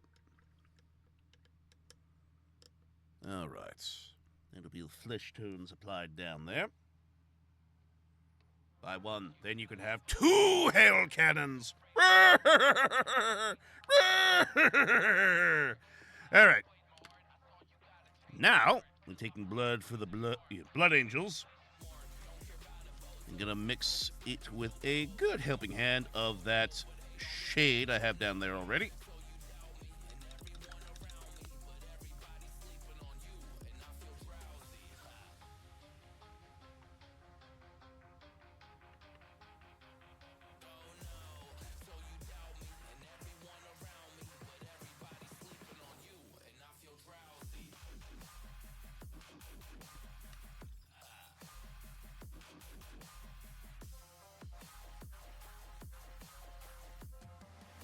There we go.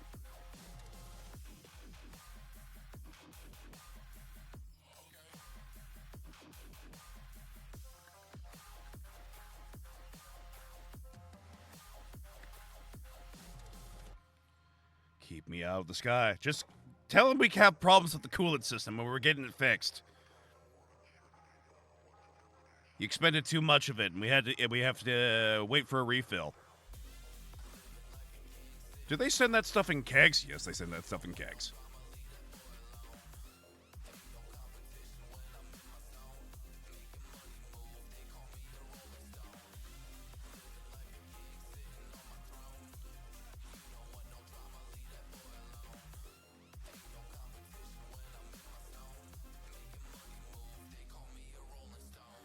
Alright, so that's what it looks like. With those two things mixed together, let's add a little bit of blood for the blood god. Again, this is now becoming my default mix-in thing for these two colors as well.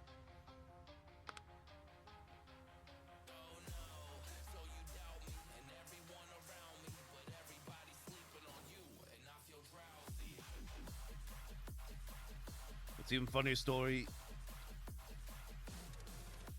where the pilot of the Bureau was considering adding a chemical to stop the crews from drinking it. However, the Air Force convinced the Bureau that due to a leak in nearly every Tu-22, it would end up with deadly fumes for the pilot if that were added. Then the Bureau members sat in the cockpit. They did indeed smell the chemicals, so they didn't go through with that plan. However, turned out the ground crew had stuffed the ventilation system with vodka-filled rags. They did it because it was basically the only redeeming quality to that piece of death trap called a plane. Wow!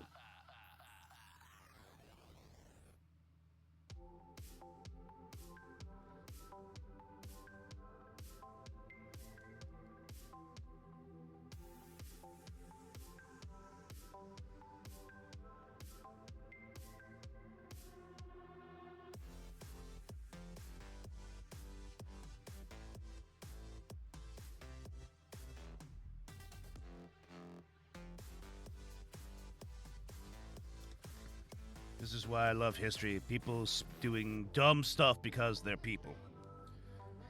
Well, that's more of the military-industrial complex right there. Again, that was probably some procurement agency or somebody saying, we need this. Got it all built and made some money off that, but it was one of the most worthless pieces of shit. That's the more likely story.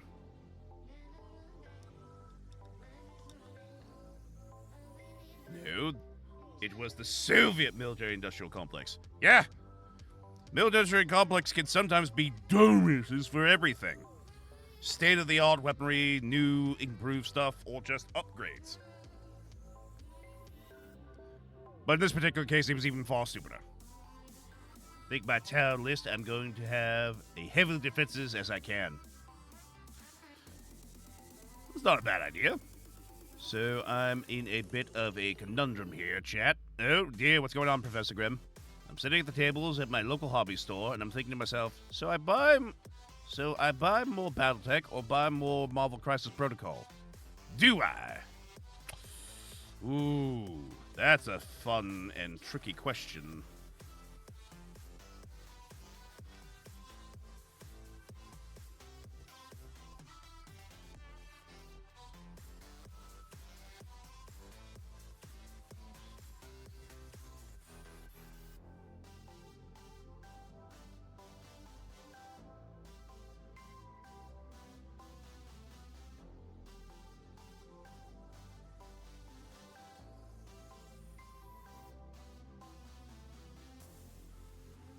There's that.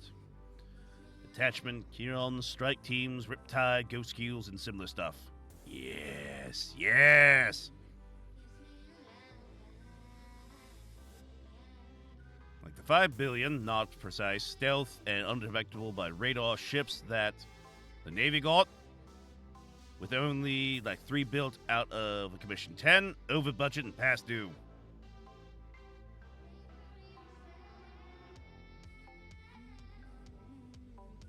What is wrong with my brain tonight? I don't know. Perhaps I've been leaking too much into your brain as of late.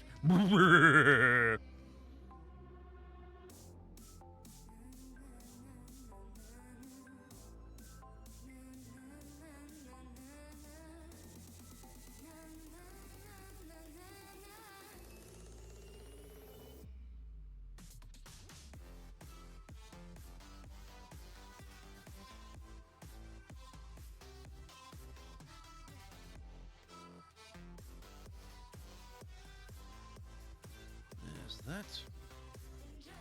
No! I don't want my brain to leak! Oh, don't want you to leak into my brain? Too late. I'm already here. Is that why I keep having those nightmares? Probably!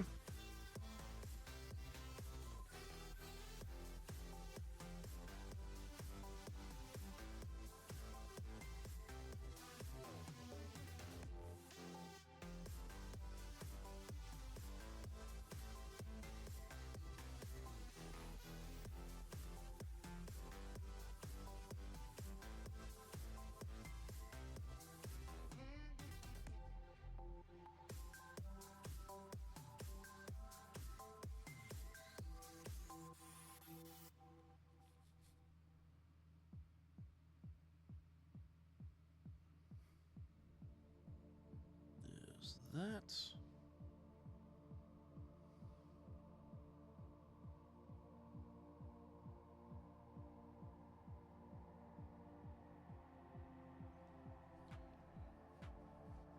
Oh, sorry, I had to rip something out of my eye there. Wipe. Wipe. I said wipe.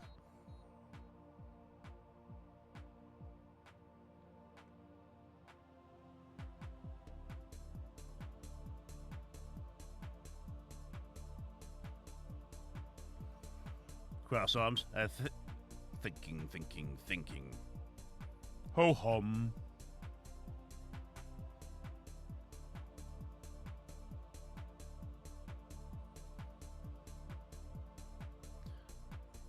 Zigmar of Grimm.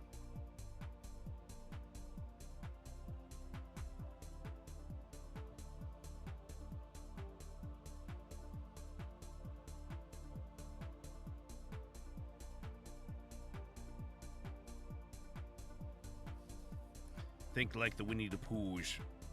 Winnie the Pooh, Winnie the Pooh. Gonna stuff your body in a pot, and Winnie the Pooh is gonna make honey from your bread. Winnie the Pooh, Winnie the Pooh.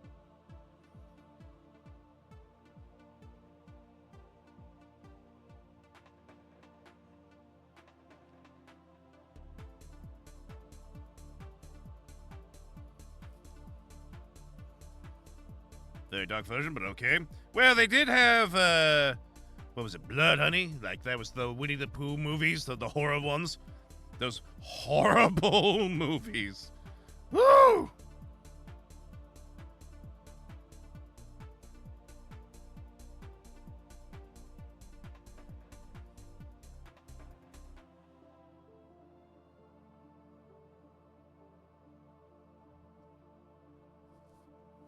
No bother.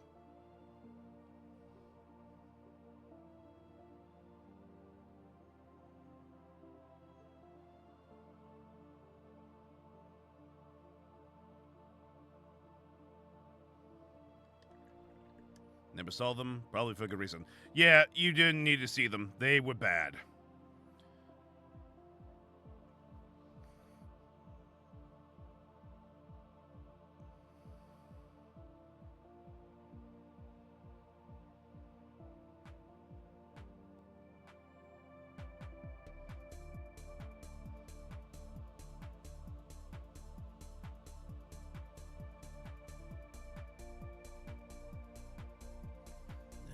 Go. There's our first layer of the red down across the armor.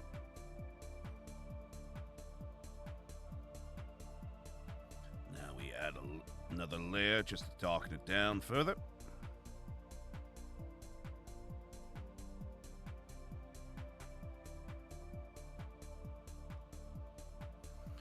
I'm going to go look at the BT sets they have and go from there. Maybe I'll choose something from there. The Black Knights call for thee. Whether that be for Battletech or 40k, I do not know. By the way, did I finish the Pathfinder stuff? You did not! You had just gotten to telling us that the eldest living Slam Priest had basically said, we need you lot to do some stuff. BT dubs.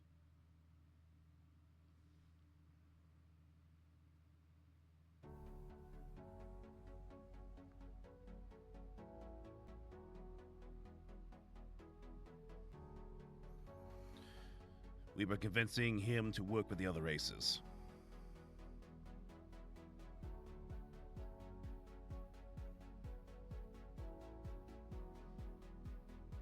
How well did that go?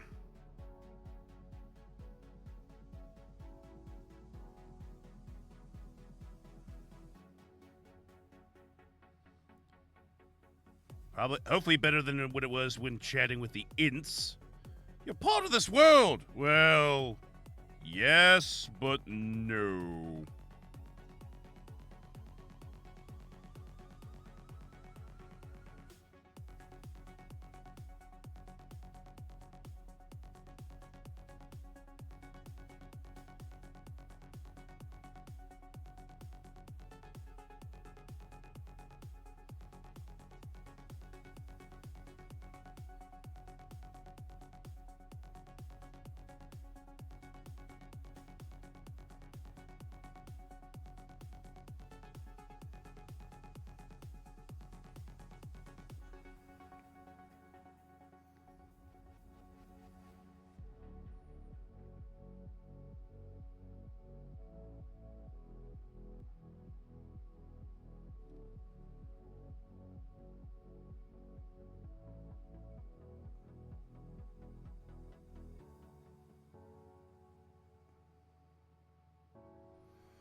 He agreed, though.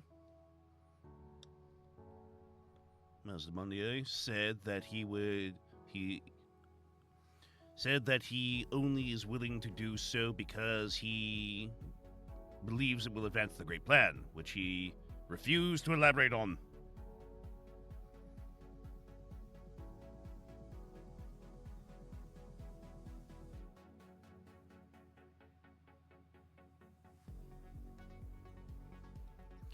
building my possessed Space Marines to kit bash into Exalted 8-bound. Any tips? Make sure you have the 8-bounds actual kits. And when working with those possessed, make sure you go one part at a time. You'll need to replace basically 1 or 2 limbs. Usually 1 limb on a model of the possessed. Whereas the 8-bound, not so much.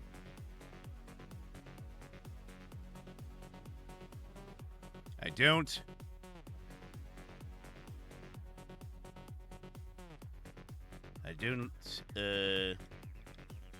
You don't have that kit, or you just I don't that kit. I don't that the kit.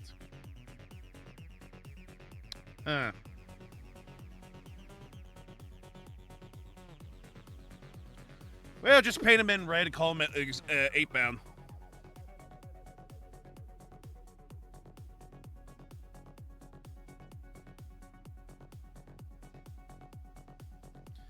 I was gonna World Eater the kit myself. I have a lot of World Eater bits. Then make sure you add on World Eater components and make sure that at any point there is a chain-based weaponry. If you're going with Exalted, you'll need to have some sort of chain fist. Then you'll have the glaive options. As long as you can make it look like there are chainsaws or such related weaponry on them, you'll be fine.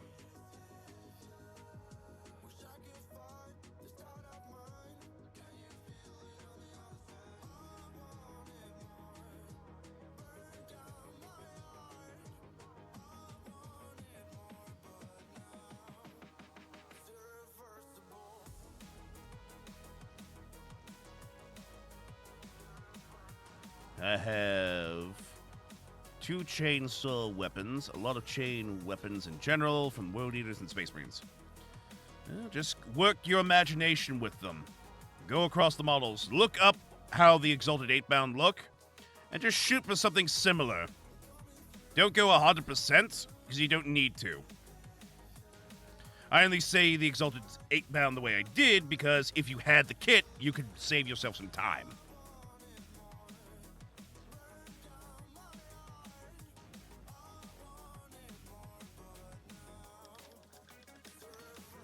Go. Oh. Give it a second. Just gonna stretch out a little bit. Oh. Trying to save every useful bit I can. That's a solid plan. There, Daedric.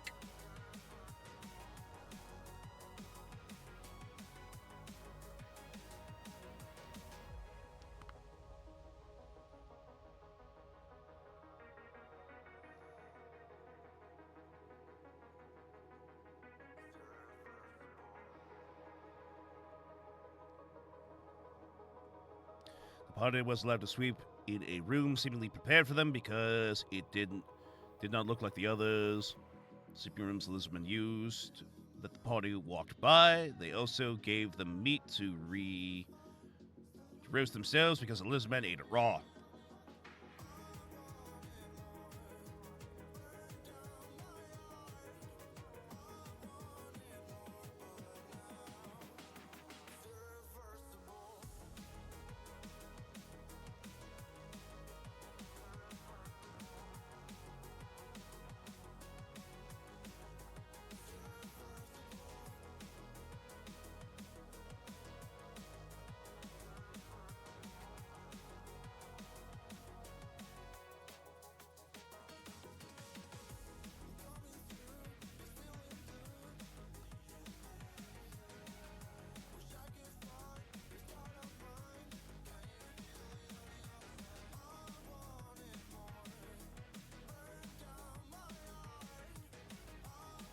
Go. In the DMs, M's.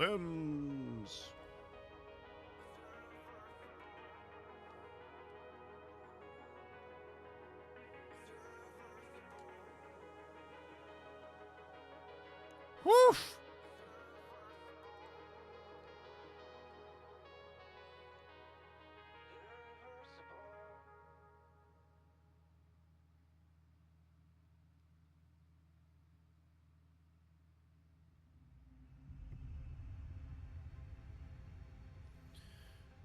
I can get creative then. I'll build some kits normally with what's close and change what I need. Maybe sculpt with some green stuff or putty.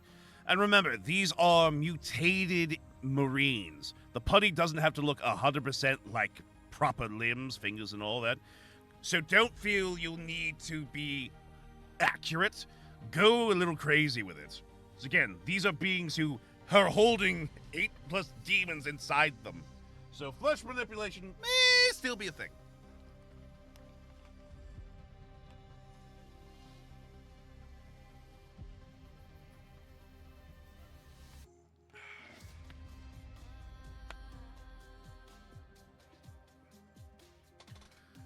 And when the next day came, more meat along with some fruits that had been gathered by some skinks, the party then was informed that they were to march with the Lizardmen's war host to start a counteroffensive on Clan Pestilence, since they had been attacking the temple cities.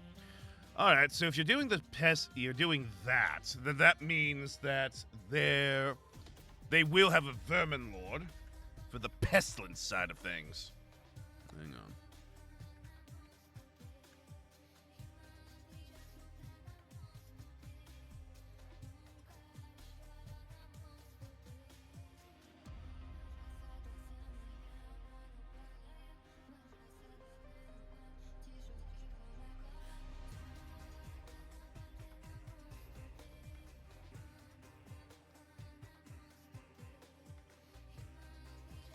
So that's either going to be the Corruptor, which is more of an assassinal character. Deceiver's possible, but more likely the Warpseer.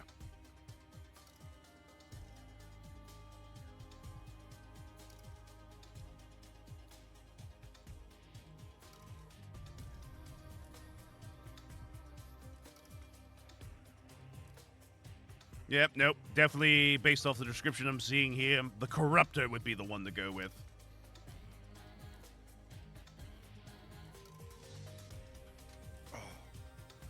Woo! Alrighty. Oh, so, heads up, everyone. Ads about to roll on through.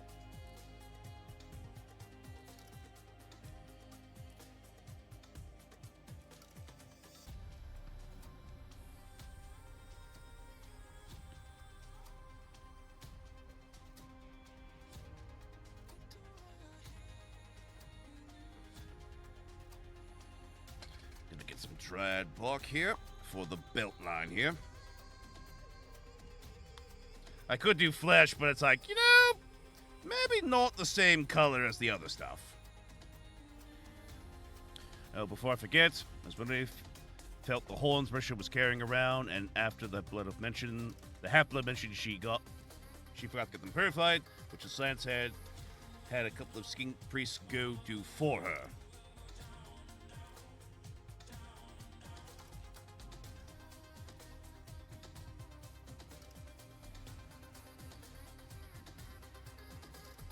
Wait, you've been walking around with those things unpurified this whole time?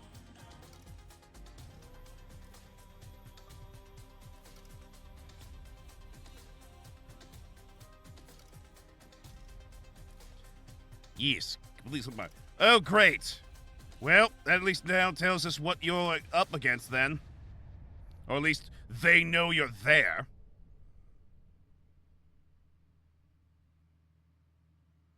If I have any guess, because of the way how warp stuff works in this game, well, I don't know how your GM's going to run it, but I would assume that was a free for the Great Horned Rat and any Vermin Lord, potentially.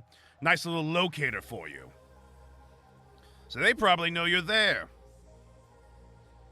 So you lot are going to be having some fun.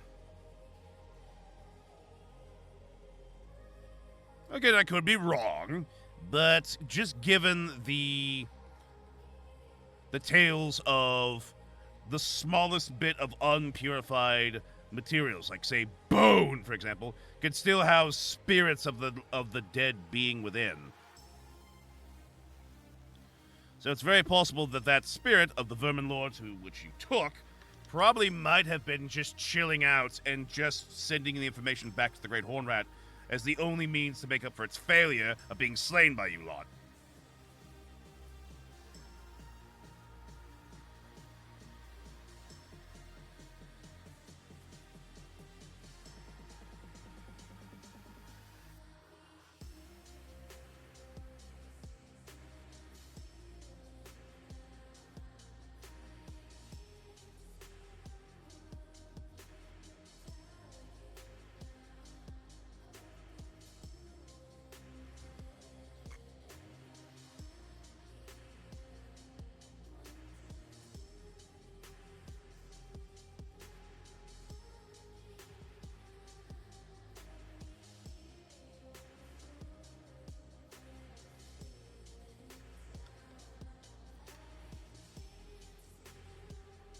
Ah, right, there it is.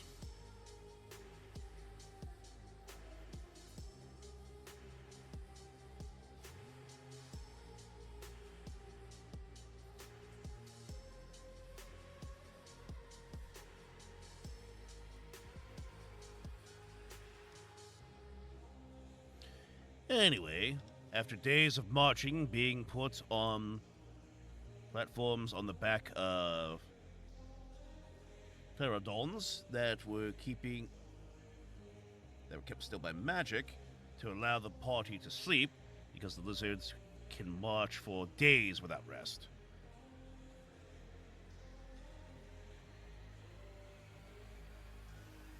Bastildons. Yeah!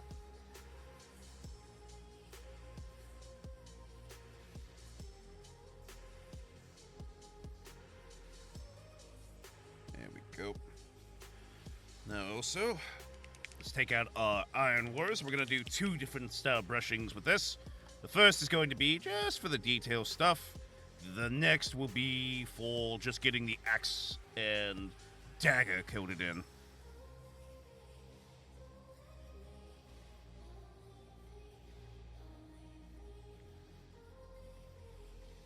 You arrived at the Temple City under siege.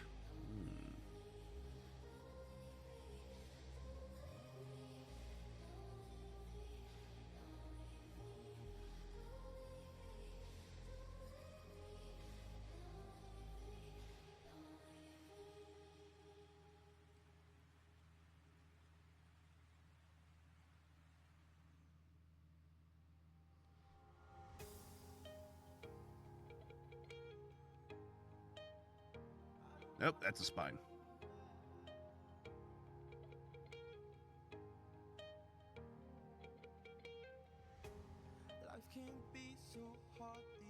I was about to paint that in as shade, and then I looked at it again closer and go like, nope, that's a bone. That's a femur. Or spine. Probably a spine, more likely.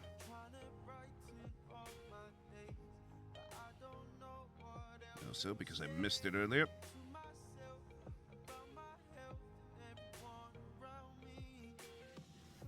Make sure I get that spot there. Nice up and painted in red.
It's been so long since I felt okay.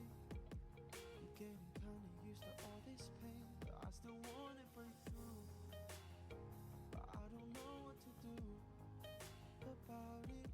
I'm looking gonna be harder than I thought. It takes time to do the crafting side of things. Yep, got it. The lizardmen began an attack on the Skaven to put pressure off the besieged defenders. The party was sent to a particular battle and killed the Skaven commander. It's always on my mind. Of note there, Dimuk, was there any named character that was on Lustria for the Skaven?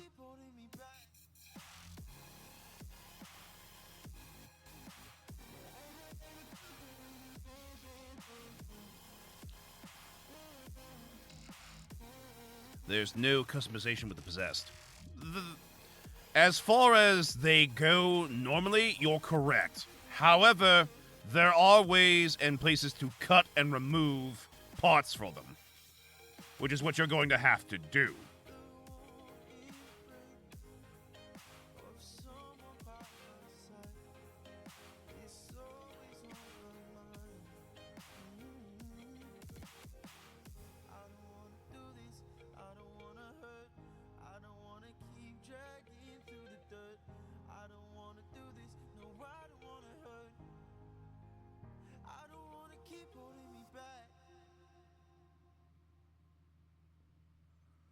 Now we'll just do the silver end of the thrusters here.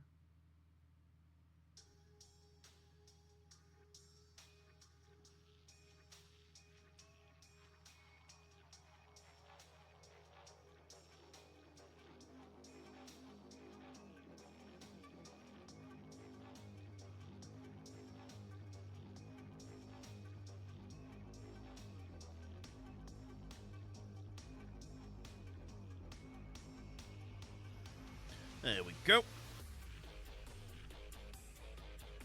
Lord Skirok. Ooh, Lord. One of the head of the Counts of 13. My. Bark!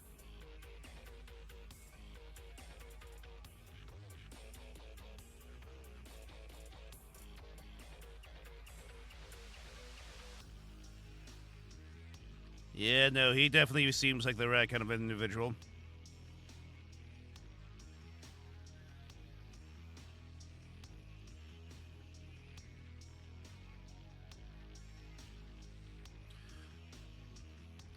Yeah, was sent to the abandoned Lizardman's temple city was told to regain a foothold for the Under-Empire in Lustria.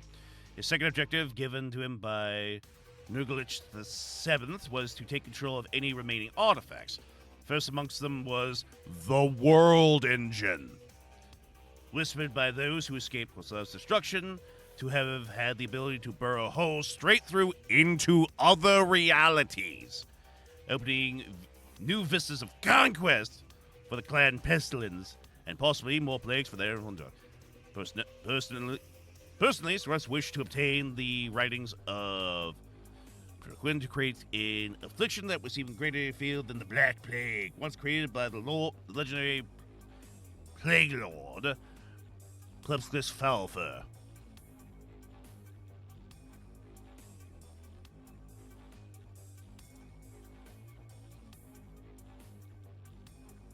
Screw it, I bought a base. Woohoo! No, but he's a named character, Pestilence character. Well, it sounds like he's set up perfectly for this event for you.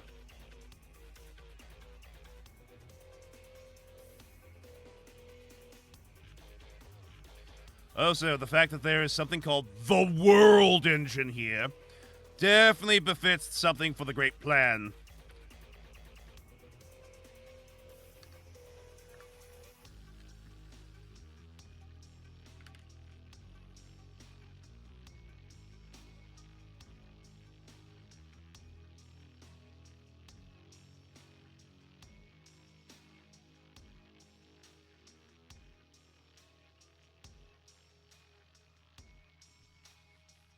After looking for a bit, they saw a plague priest that seemed to be the bigwig there, which the party ambushed after blasting away and isolating him with a combination of explosives and earth wall spells. The party killed him.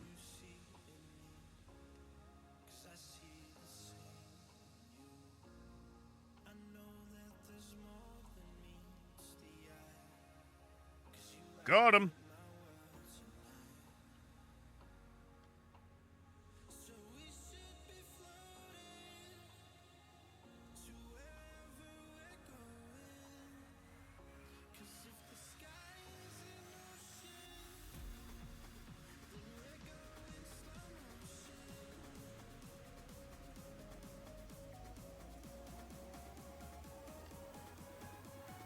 Hello there, Ramshackle.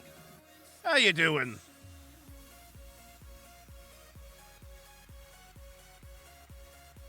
Welcome on in to Above the Tabletop. Hi, micaigneous, the devil.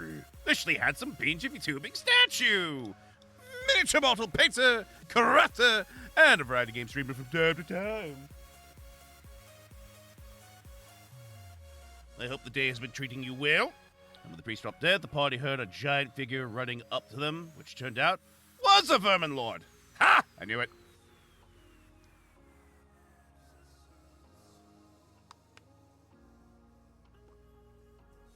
Sorta good. Scratching wounds, meds. Snatching wound meds to stock at home and treat a bite on my dog's nose. Oh no! Did the dog get the other animal? Assuming it was more like a fight with a wild beast of sorts, like a fox or wolf. Or even a coyote. It was a corruptor, if you're curious. Yeah! Called it! Well, I said so after looking up which one would likely be, and corruptor was the one I went with.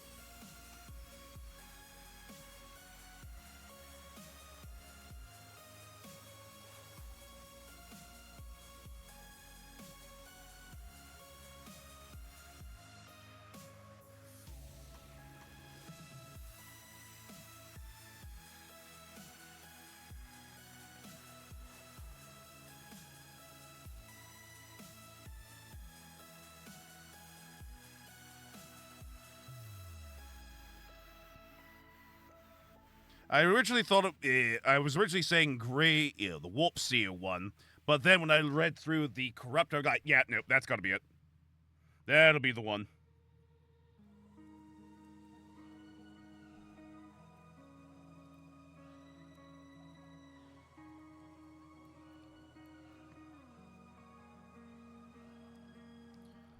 I took my dog out for a walk, saw another dog at the park, and tried to bite my dog through the fence. Oof!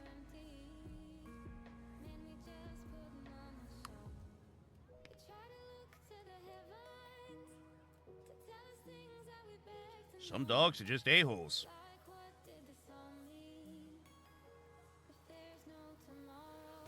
Took a gander at the new Blood Angels Combat Patrol box and I have a major gripe. They have new options for combat vehicles. No, they don't. They're trying to go with the jump packs for the Blood Angels. Take them away from vehicles in favor in terms of jump pack infantries.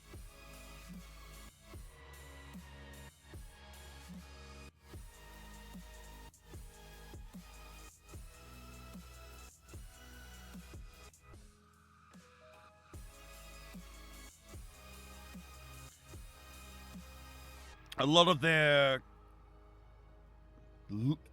army detachments, as well as stratagems, revolve around using jump infantry.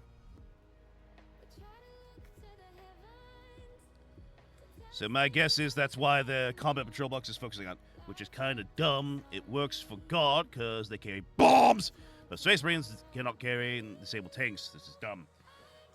Yeah, that's the problem. They've also decreased the amount of Sanguinary Guard, gave them an extra wound and gave them a 4-up invuln, so they're flying around with a 2-up, 4-up.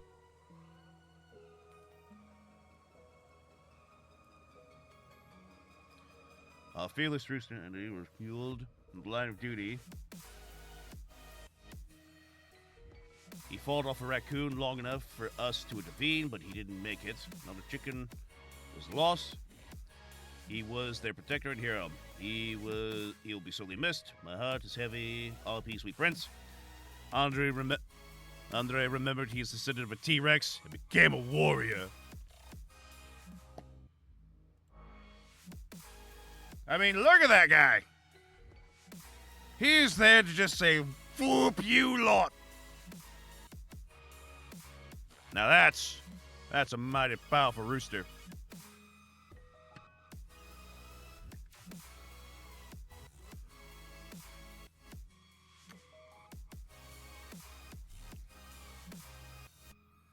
The Vermin Lord said he had business with the party because they are seen as a threat to the Great Horn Rat's great will. However, a roar was heard as a giant albinosaurus was running up to the Vermin Lord. Oh! I know that one. I know that saurus.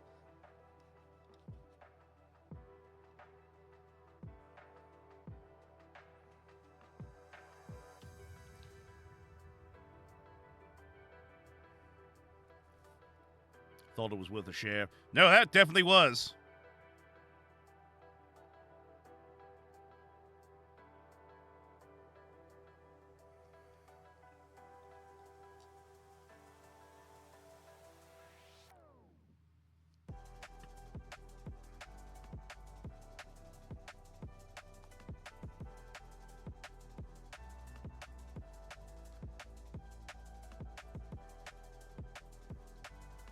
Hello there, Nom. How's it going?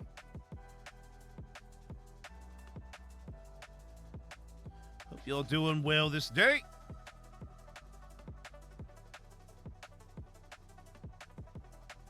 I'm painting in some bone colors now.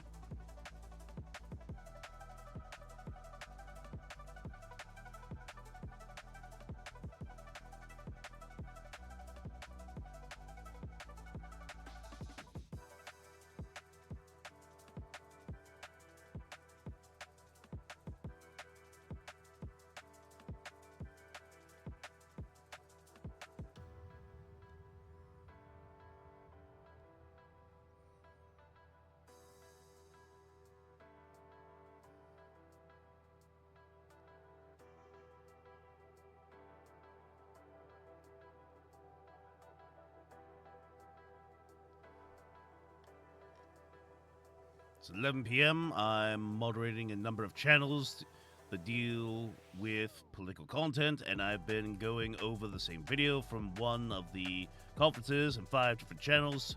So I have spent the whole day watching that video and moderating 5 different chats. Woof!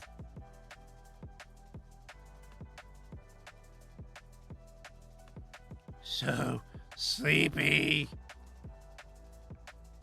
The giant saurus whopped the overgrown rat and followed up with more strikes as the rats. Ramshackle Savage, thank you so much for the follow. Free emotes down there in the corner for you.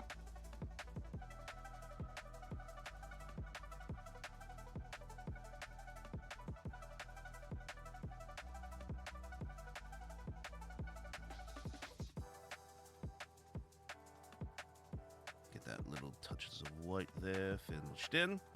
What's up, dude, man? Hello there, Angel of Death.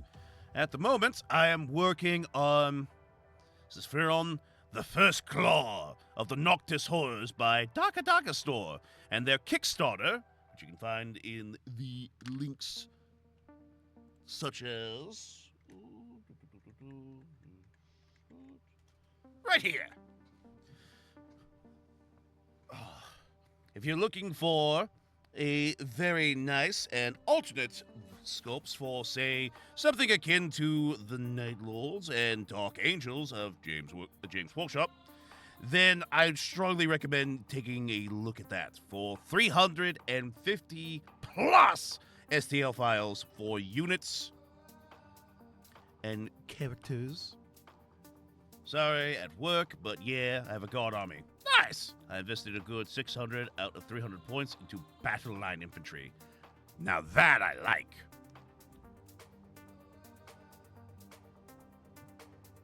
Backbone of the Imperium and the Imperial Guard. We'll show 'em what for. However, it was overwhelmed and fled. The Saurus looked at the party before looking around and charging onwards to the closest fight. And we end the session on that. The last Guardian.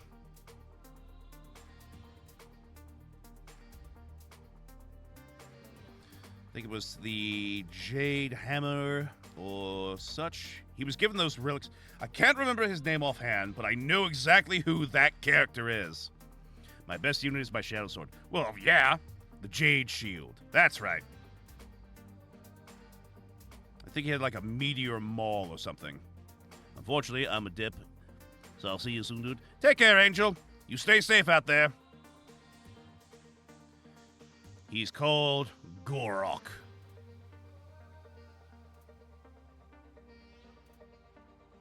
Yeah, he was in the animation that we watched a few days ago.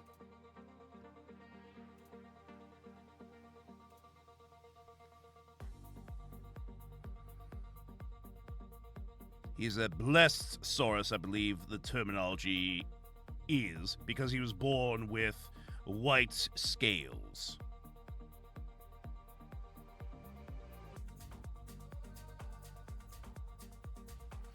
He has the Mace of Umkamar and the Shield of Aeons.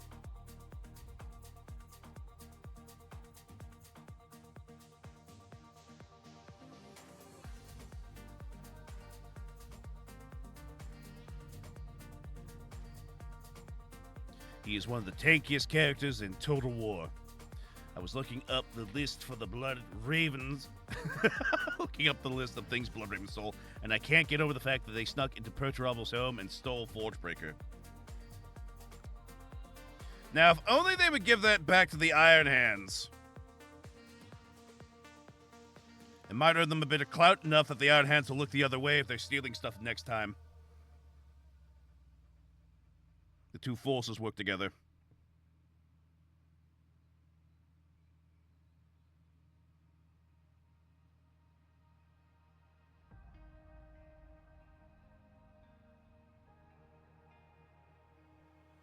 When you fold me, there's a place I go. It's a day You know they won't, and Perturable stole it back. when you touch me. Stealing from the Magpies. The Magpies will remember this.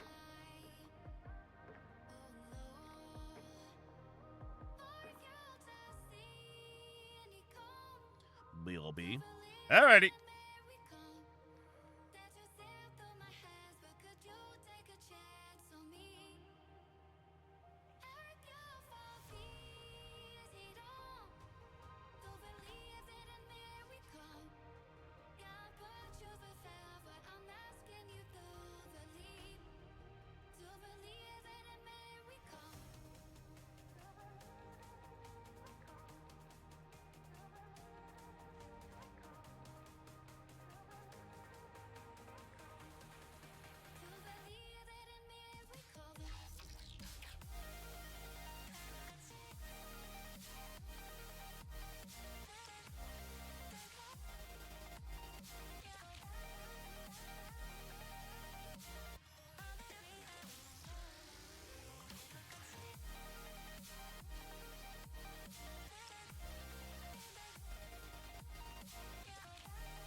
There we go.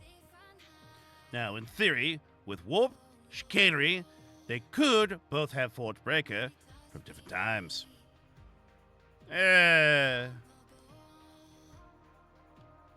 After Gabriel takes over, I don't think they're going to have that warp chicanery anymore.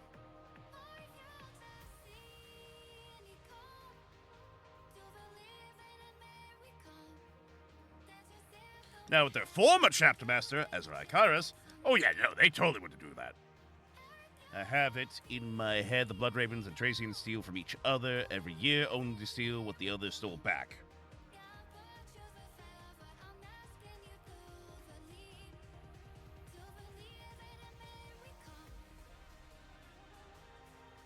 I believe that.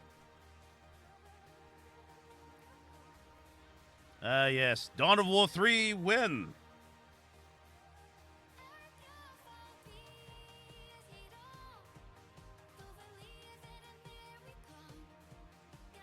I know you mean that in jest, but it's also a jest I appreciate.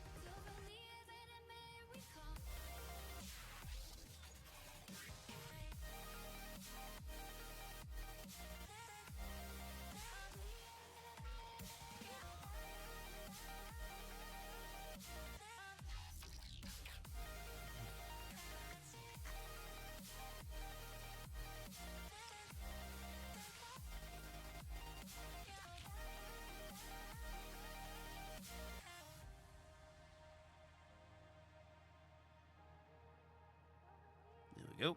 I still lament the god Jeeps was given a necromunda. Really? Oh, yes, you're right. The Dune Crawlers, or whatever they're called.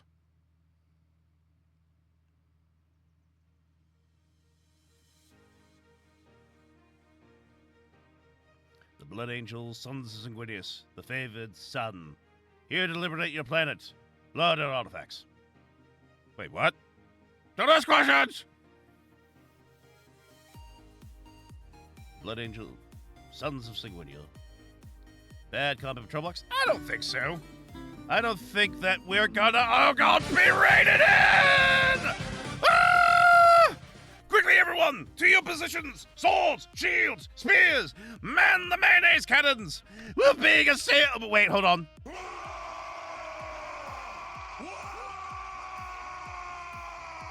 All right, the boys have calmed down. It's Jimmy the Brush coming in with a raiding party. Oh, hello there, Jimmy the Brush, and hello, Raiders. Stop that. There we go. Let's go ahead and give you a quick shout out there, Jimmy the Brush. Yes, welcome on in, Raiders, to Above the Tabletop with I, micaigneous, the devil, literally handsome PNG VTubing statue, a miniature model painter, crafter, and a variety game streamer from time to time. Good to see you, Jimmy. If you need to take off and go the post-stream refreshments and the like, I totally understand. You join the gang. Hello there, absent-minded caveman. The mayonnaise cannon might have been my favorite line. I know. No one expects it. You see, we use the mayonnaise cannon here to keep away all those anime-ish themed adventurers. For you see, true anime heroes cannot stand mayonnaise. Too high in fat. And as we all know, for anime figures, you have to maintain that very thin style. Though for some of them that may not be the case because it does go straight to the thighs, the chest, or the rear. Depending. But most time we don't get those kind of adventures. Anywho, how's it going, Jimmy? What were you up to? Working on some artwork, it says. And I can! Great to see you! I didn't say that. I just said that anime heroes come running in here and we have a way of deterring them. Because sometimes they're just a-holes. Thought of the day Warhammer 40k Necromunda hired guns would have worked better as an MMO than an FPS with a lot of jank.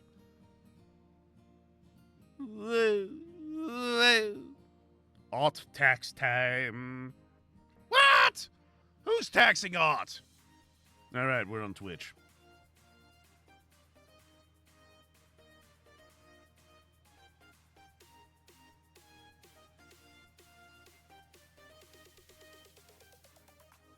Let's go ahead and paint in a little bit more on the flesh tone here.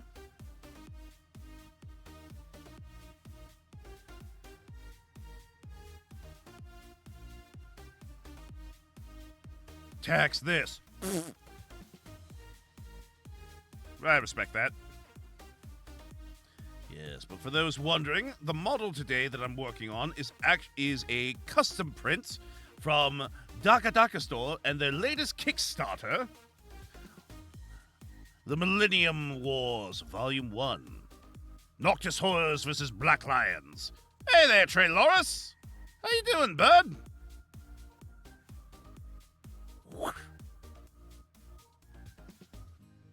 We have some legally distinct Knights Lord-ish characters here. I'm currently painting as well. Woot! You're working on your Templars? By the way, Total Warhammer 3 got a massive patch today. Oh? What all did they patch?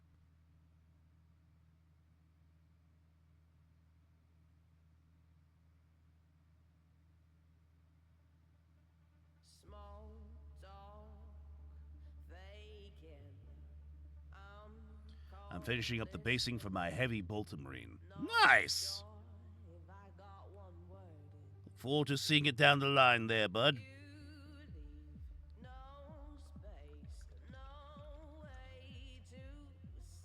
Oh, of course! Oh, wait, hang on. Hold up. Before you post any pictures, wait.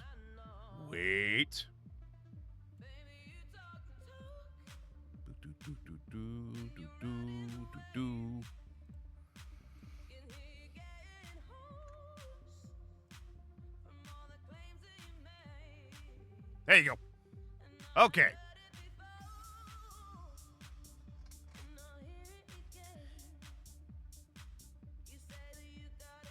I did mention the new units earlier. I believe you did, Port. I just don't recall them. It improved the AI and reworked a bunch of things like Chaos Cults, and the Dwarves can now build in the deep for their settlements, which is a special tab with special buildings.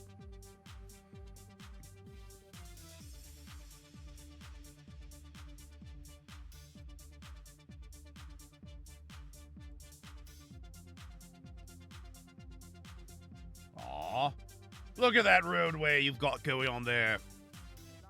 It's a mess, but that is awesome. Well done so far, sir. Look forward to seeing that when you get it fully wrapped up. Orcs with spears and goblins with swords and shields. Ooh, ooh, ha! Ooh, ooh, ha!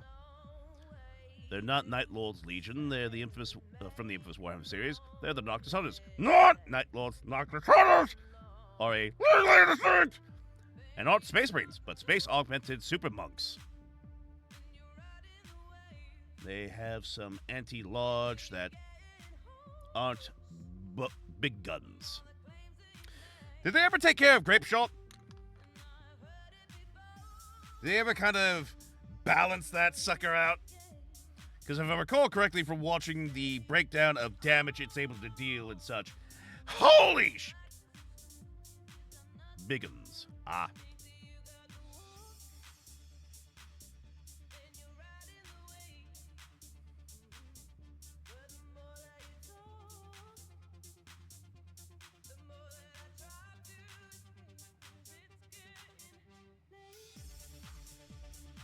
There we go.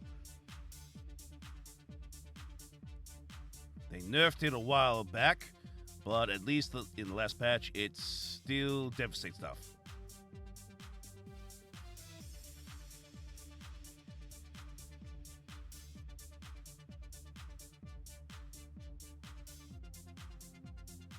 Didn't know for this patch. Well, we'll just have to wait and see, I suppose. Okay.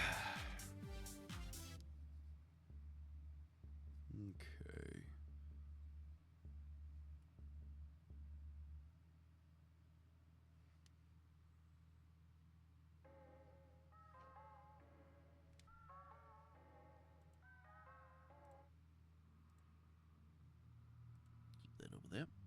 So yeah, the model I'm working on here is the lead character for the Noctis Hunters. One Sefiron the First Claw. Now hear me out. Only connoisseurs. You have my attention. Go on.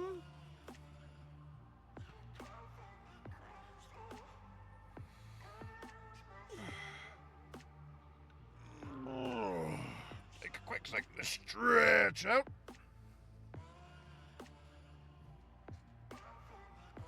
I think doom would befall anybody with that.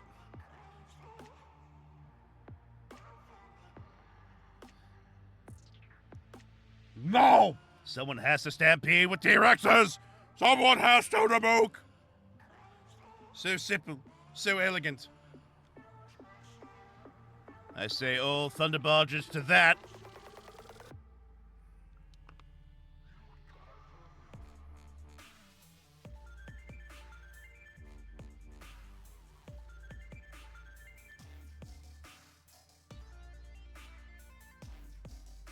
This should be the quote where, "Holy crap, they can jump!" Would be hilarious. If that was patched in there.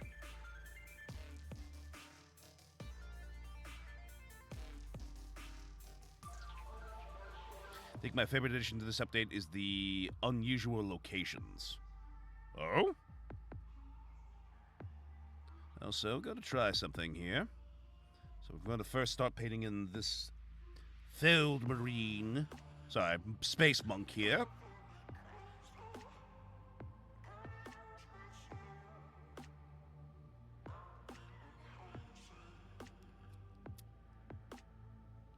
There, T-Rexes that can jump.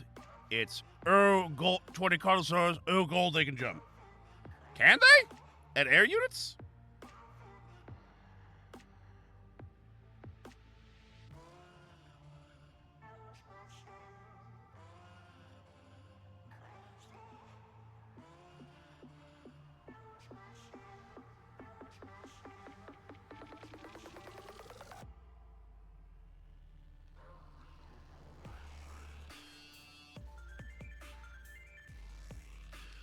Yeah, no, Thunder Barges are air units.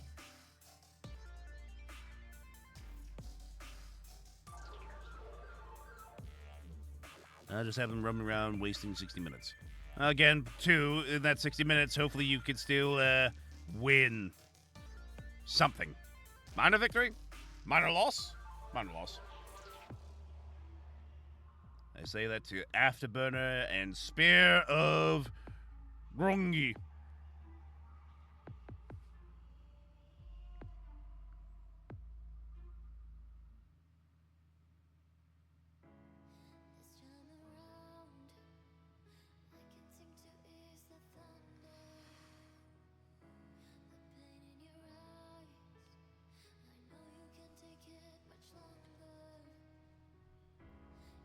Now I'm trying to figure out what I want to do for the base here. Psychological warfare, wasting their time, killing 20 connoisseurs, then up.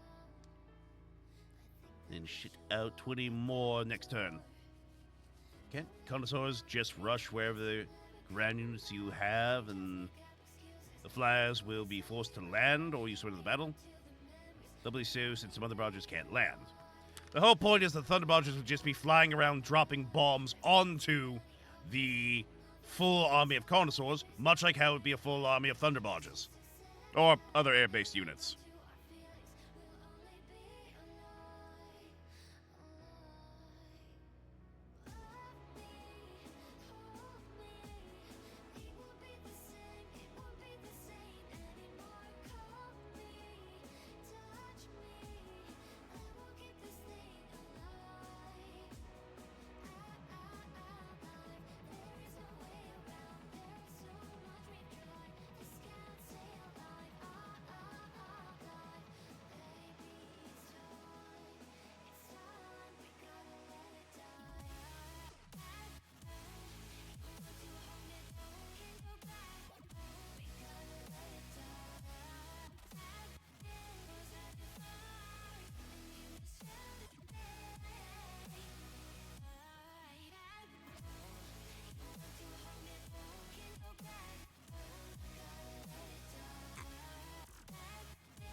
Close that.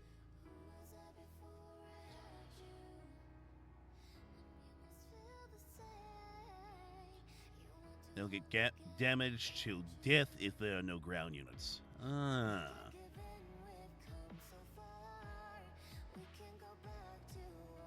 Connoisseur Army is just a fun thought. Yeah.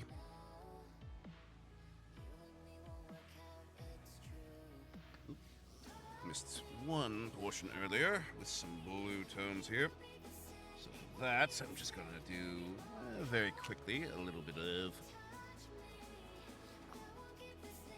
black here.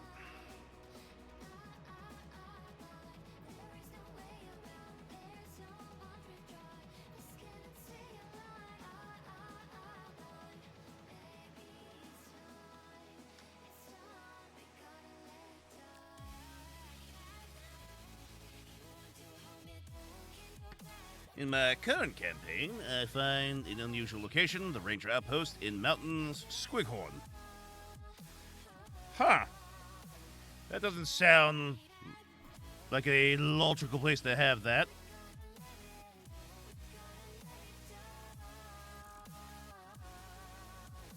There we go. That'll be just fine.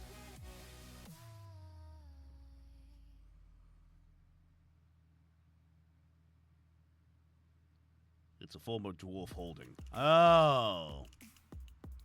An entire battalion of ancient elf warriors trained since they could walk, all experts in lethal slaughter, or one T-Rex with his cheerleader skinks. Elves.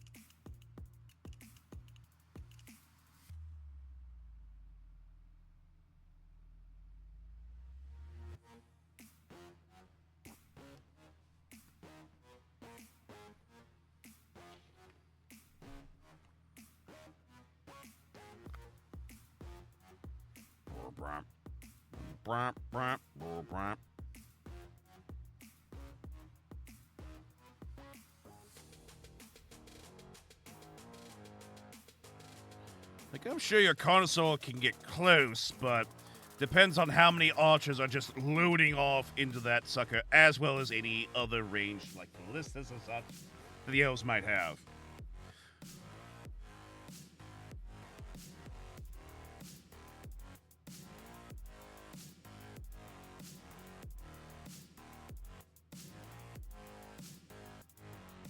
The elven archers get some, like, bonuses or something, or just do a different amount of damage.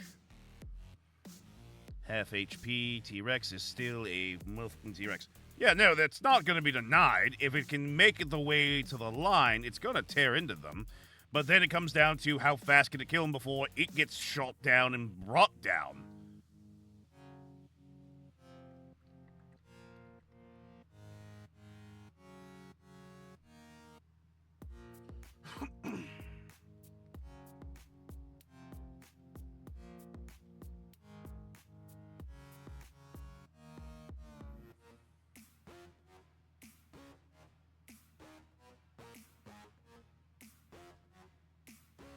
I'm understanding. I only run one console army as a joke, and it slaughtered the orcs. My other armies are very well balanced. Again, nothing wrong with that. Do you, bud? And it sounds like you're having a fun time with those good old connoisseurs. Brr, brr, brr.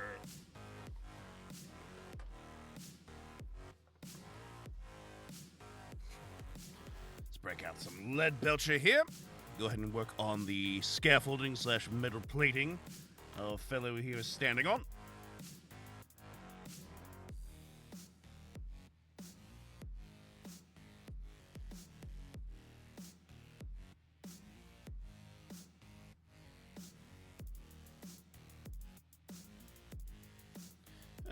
We'll have to agree to disagree, Demook.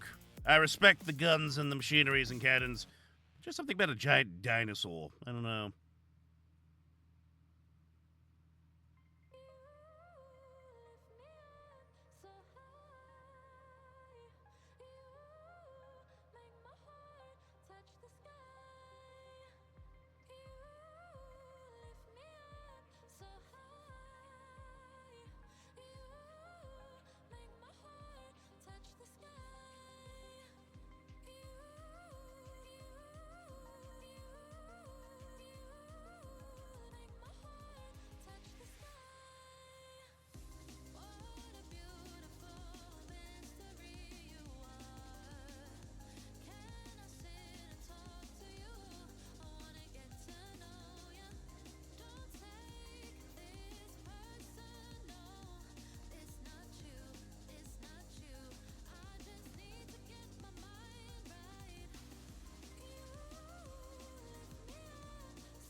I find it boring. Lizardmen, along with Skaven, are my least played factions in Total War. I find that latter one, I find the Skaven one a little bit more, mostly because they have a lot of vehicles and machinery, but then again, perhaps the Horde and the whole thing are not to your liking then.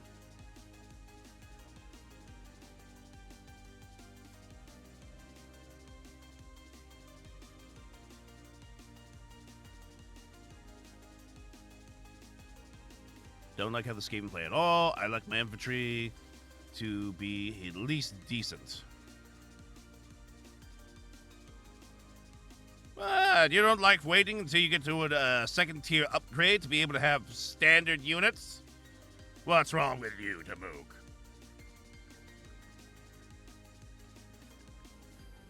No. Alright, each their own then.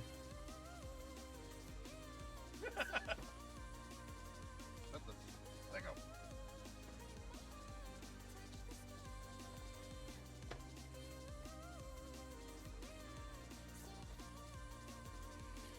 Alright, for the bones and such, we're going to be doing Skeleton Horde. For the skin, though...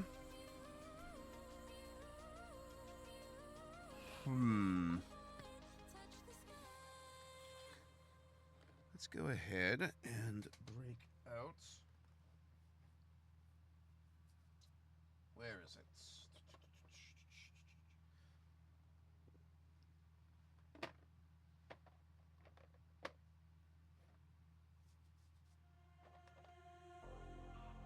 You know what?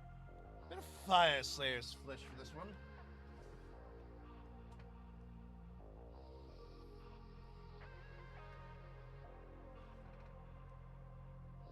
I'm gonna modify it a little bit with Reichland's Flesh Shade. I'm a simple man, okay? I mean, I can respect that.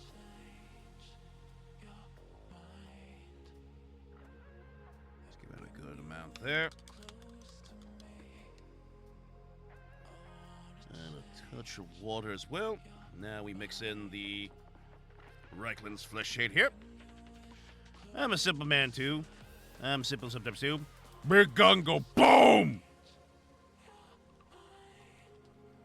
Hard to argue with that logic.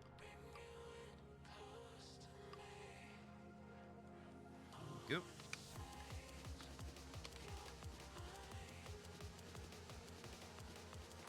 Now thoroughly mix this together.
I love Renaissance armies. I love steampunk. That's why I love Empire and Dwarves.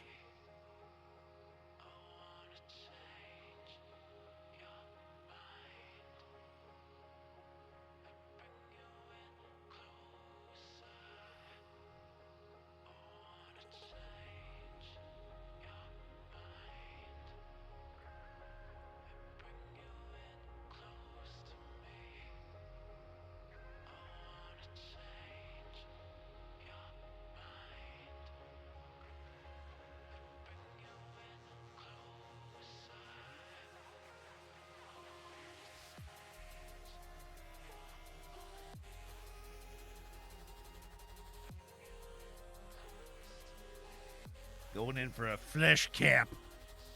Aw, yeah.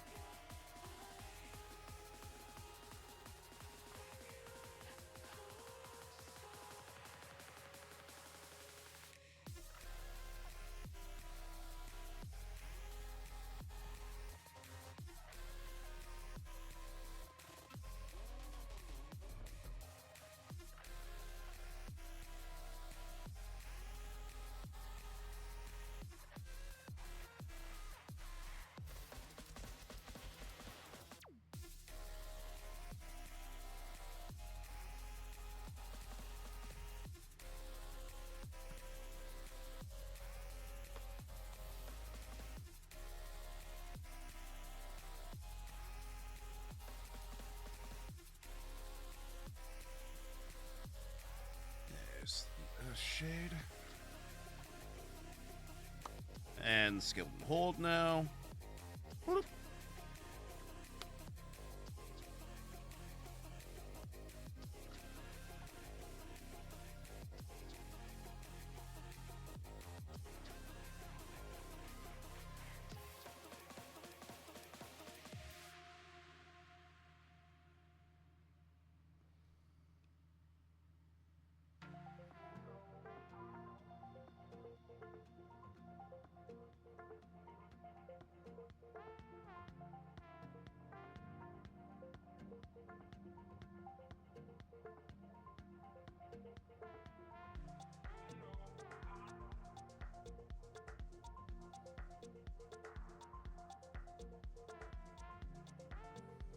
There we go. Alrighty.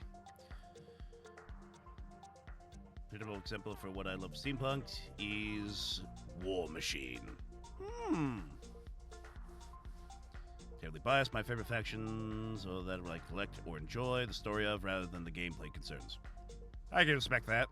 It's a combination for me. Gameplay is a factor for sure, but for me, it's more about the aesthetics in a lot of cases. That's why I love 40k, for example. And if it's for great lore, all the better.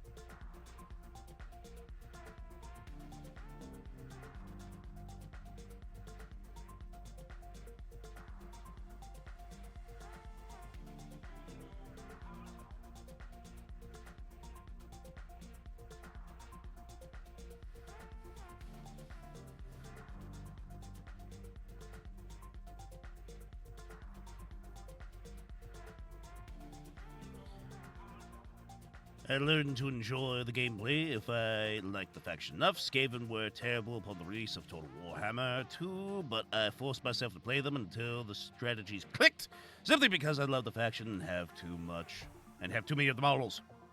Been there.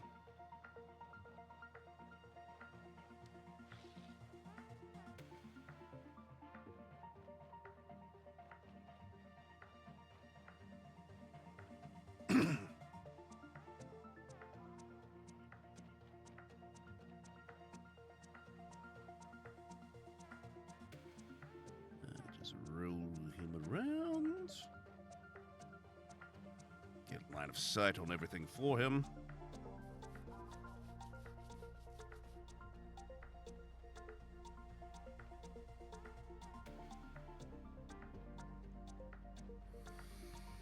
Alright, need some powdered witch flesh to go over the skin tone there of the cloaks and such.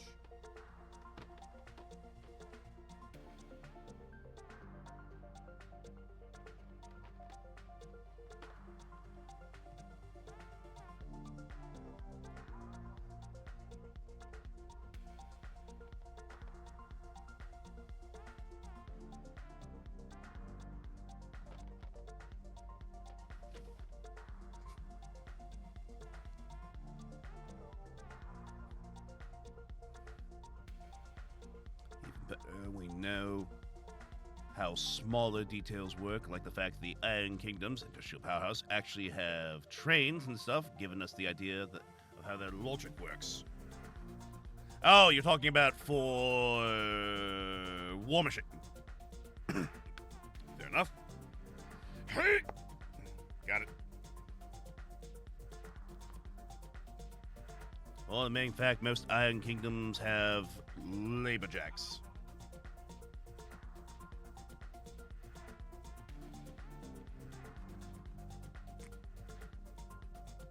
For clarification, too, jacks are basically golems, for those that are not familiar with the series. But they do have a spark of intelligence in there. They can even shit-talk you, if you know how to hear them right.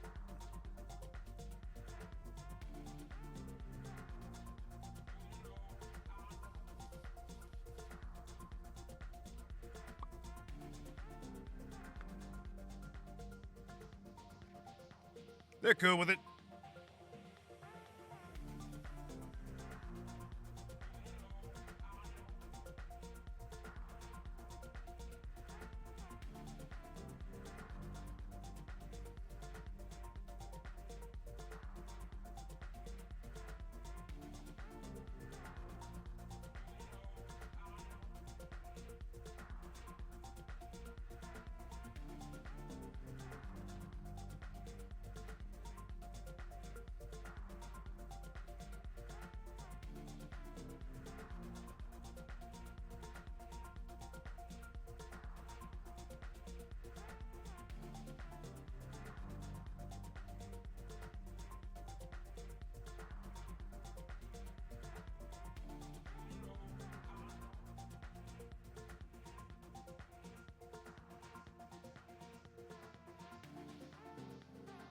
A little bit of that shade down there. Up.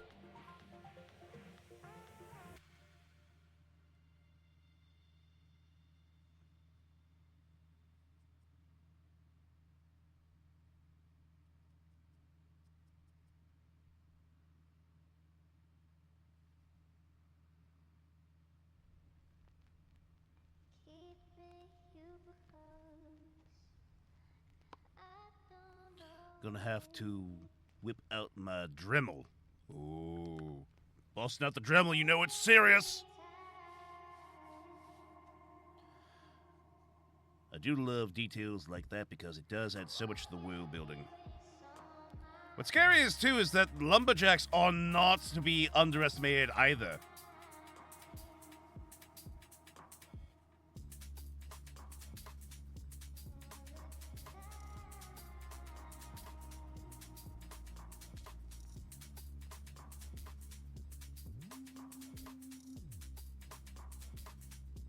Hopefully not my skull. I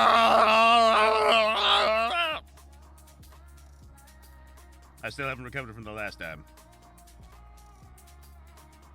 There we go.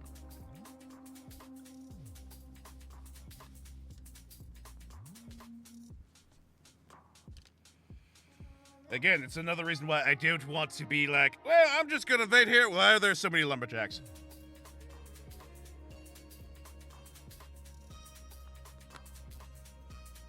Why did none of my reports tell me about lumberjacks being here? We didn't think it was important, sir. The f***, man!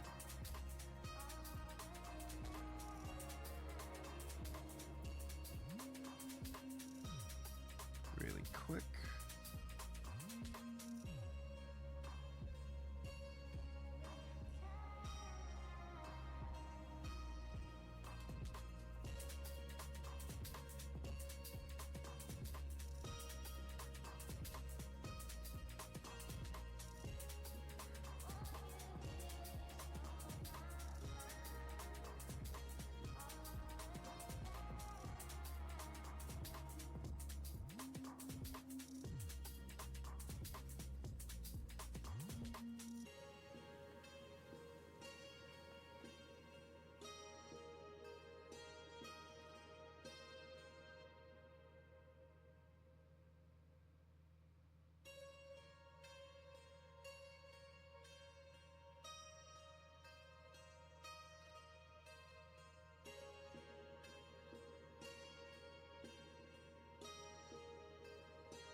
There we go. I also have to have an appreciation for the Trollkin because they have a strong mix of tribal warriors along with some stolen gunpowder weapons. Ah, yes, from the Hordes game, the tie-in game to that of War Machine.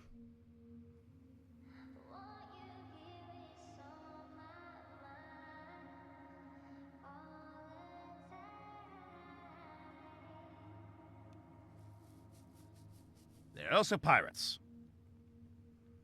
Of course they are. Why am I not surprised?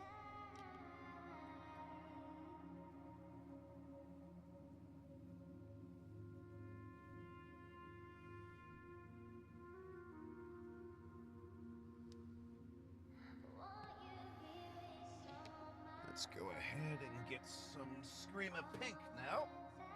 And work on the handles. / grips for the weapons. This is just the beginning.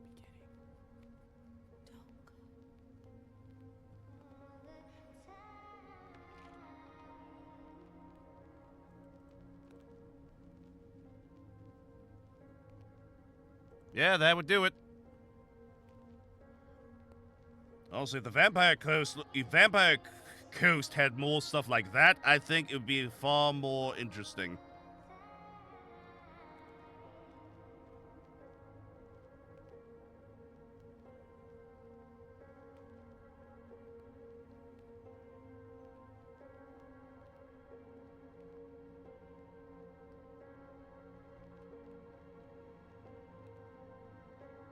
What do I have against the Vampire Coast?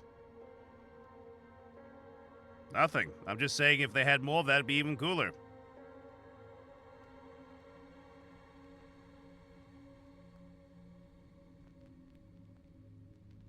will never be alone. Do you love me?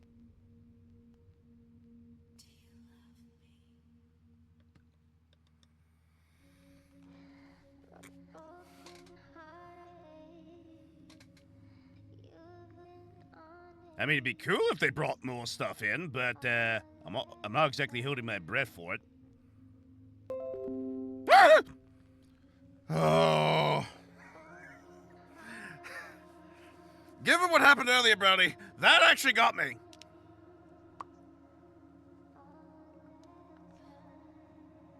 An obvious crash and hard earlier.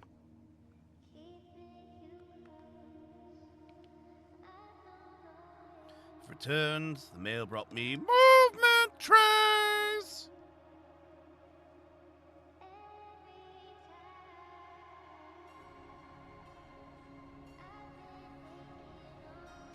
Seeing as Votan still haven't had a book. I mean, they're getting a book, that's the big thing. But it has not been let out for print or order. Pre-order? Yet. After 2 years! Yep. I'm on break. I shall now unleash the Cato. No, fool, what have you done?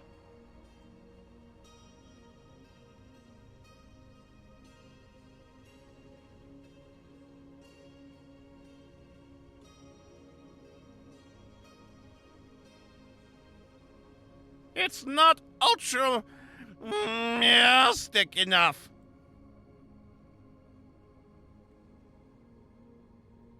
Also, hello everyone! I, Kansas Sacaris, famed second captain of the Ultramarines, am here now! Gonna sleep anyway. Then I, Kansas Sacaris, have ultimate control!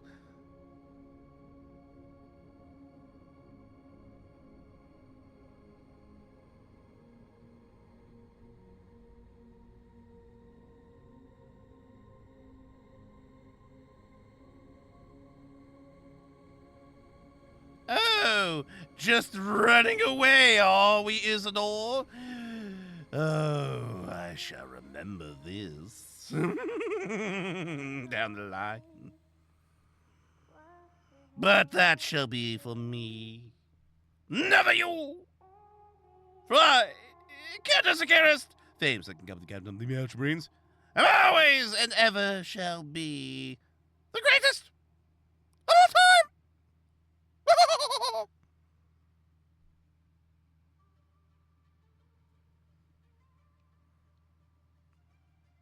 But now I suppose I must paint up these legalistic Night Lords in the fact of they are the Noctis Hoyles.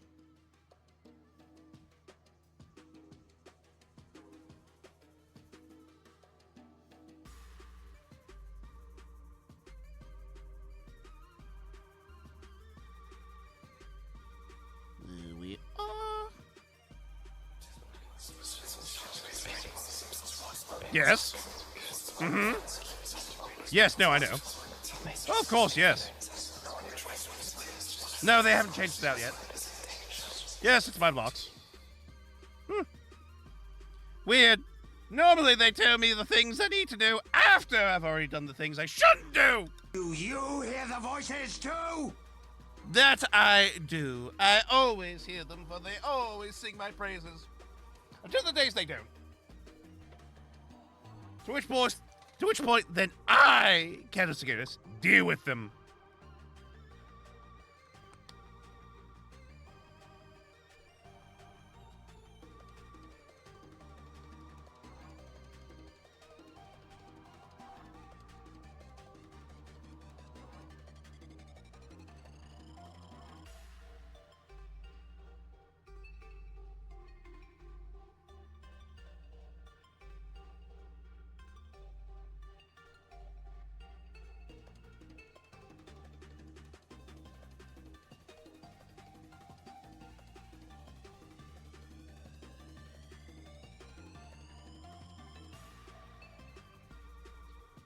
I hope the backstory isn't too long.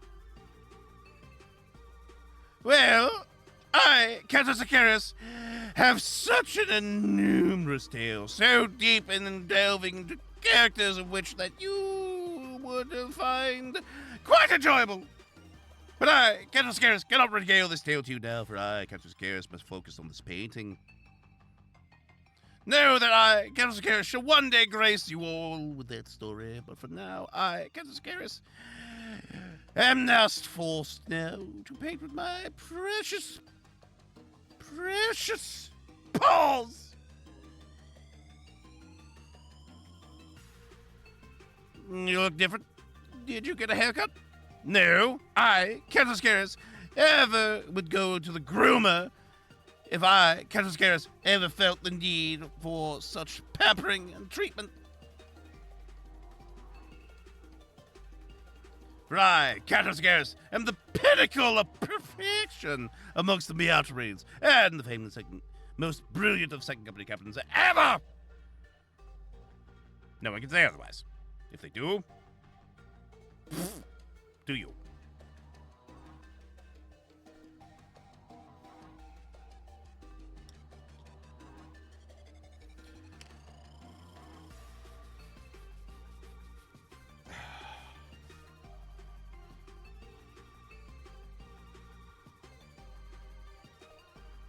We've almost completed the figure here in true perpetuity. However, the wounded fellow below needs some tone as well. Shall not deny. Not deny! If I'm the pinnacle of perfection, what about Meldum Crescendo and Titus?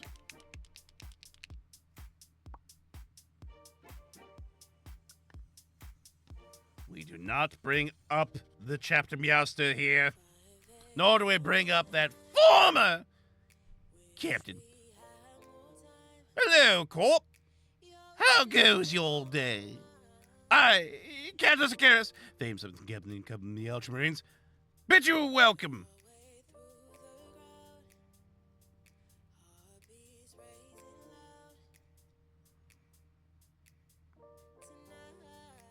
And he's of no consequence.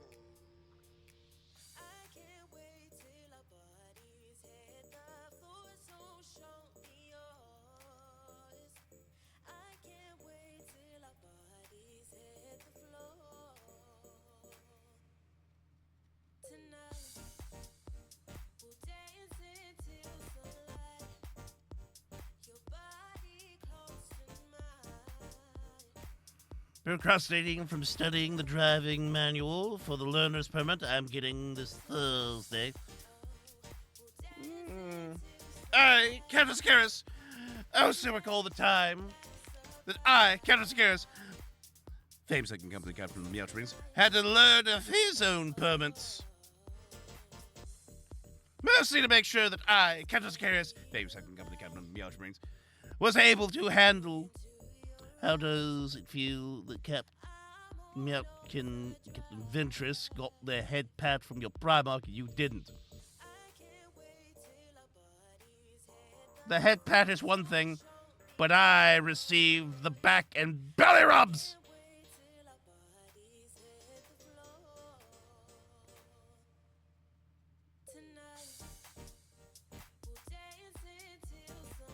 I feel like that is a mistake in there. But that one there, Jamie. But then again, I don't know understand your cultures, your driving skills, so perhaps it is not. At least for yours.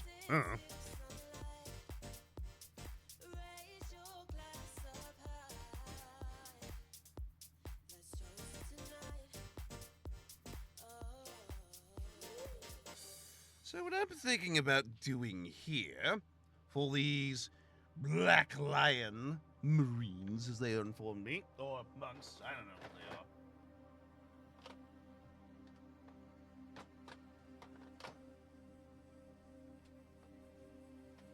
Right, Colonel Sagaris, I'm far too busy to learn terminologies for every little thing.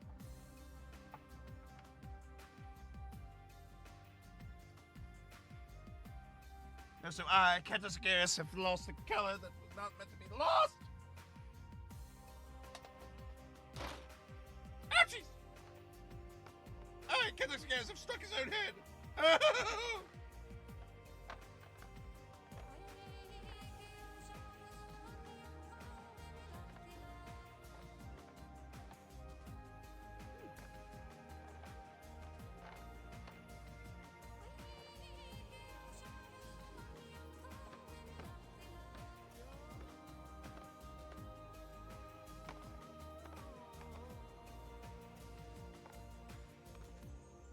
Very well, I, Captain Scaris, do not have it upon in the shelf here, so therefore I, Captain Scaris, must have. Oh! Oh!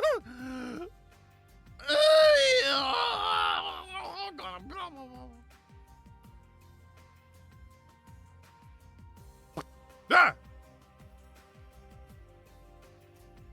I think you got him. Hot dang! Most people can't even manage to get him a good bonking. Well done. Huh. Well, that takes care of that guy. Now, what was I doing? Alright, looking for things. Obey us, or we will piss on your pyramids! No! Bad Skaven. Bad Skaven.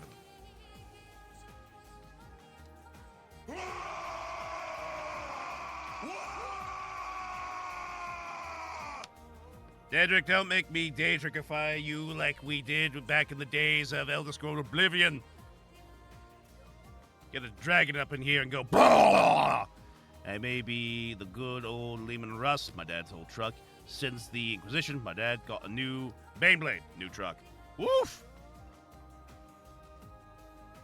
Sounds like you're gonna be going down them highways and byways, having a good time.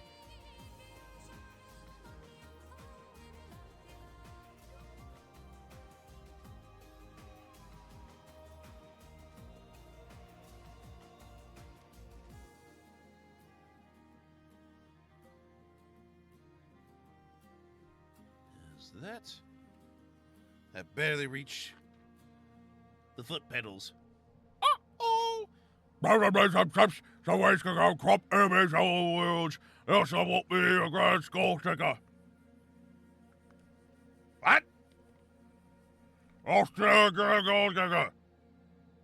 I think you got something in your mouth. Sorry. Ah! Sorry, squeak bone. Won't be a grand skull ticker. What's your favorite orc? Tuska Demon Killer. The only orc to find Orc Valhalla.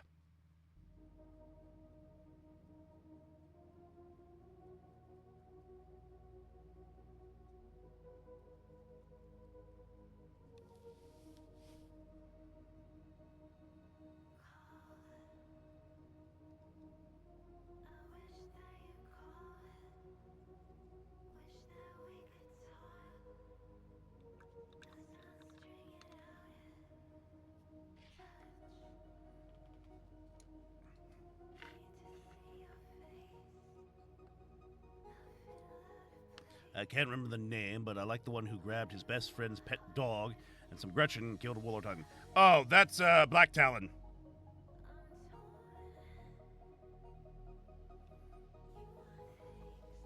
He's the latest guy who came out.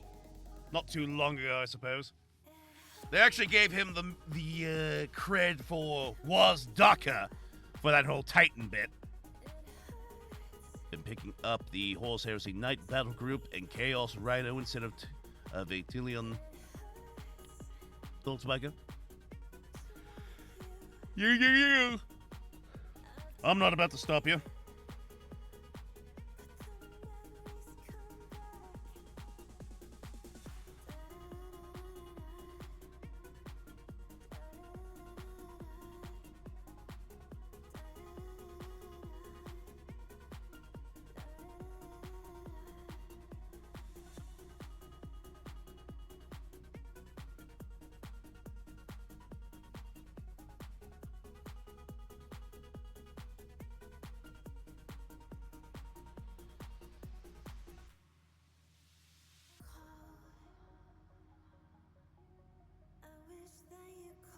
There we go. So I was thinking of the name for the Black Lions, or the opposing individuals here. I thought about that, going like, let's not go with the traditional sense of black here.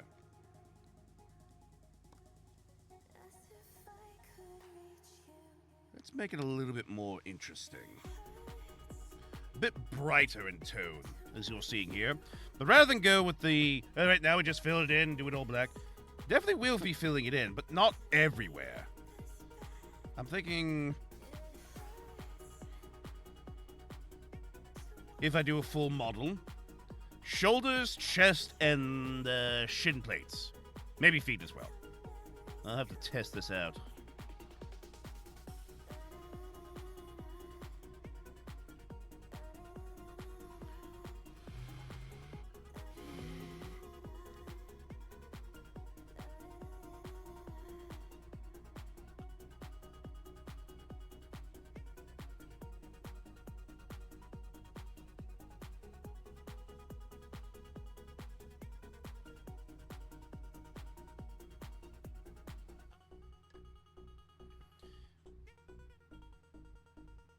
We will actually use Abaddon Black.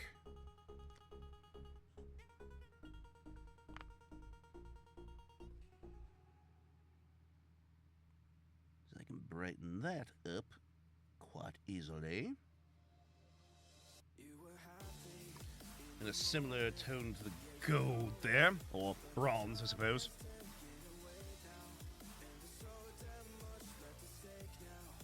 Could take the easy route and just run them as 8-bound. They have the same size base. Oh, modify something. Go to sleep on the kit bash. Need to plan and chop away. Made one kit bash. Added a chain weapon to the left gauntlet on the chain. The chainsword on the right. Probably gonna remove the weapon from the berserkers and use an arm from a different kit to change the pose this time with green stuff. Sounds good. My friend loves Titans and sieves that orc story. Ah!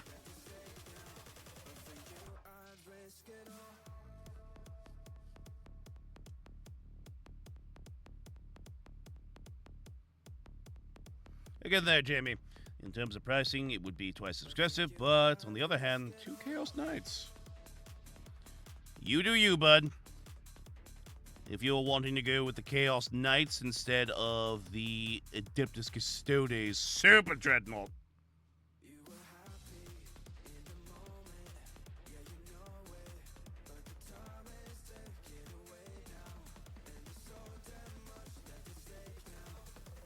I have 2 Chaos Knights! Well, Dedrick, nicely done.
wrong one. I prefer painting Chaos Knights versus regular Knights. The broken and corrupted armor breaks out the large armor panels. Okay, back. He had a phone call. Ah! Well, welcome back there, Grey Wolf.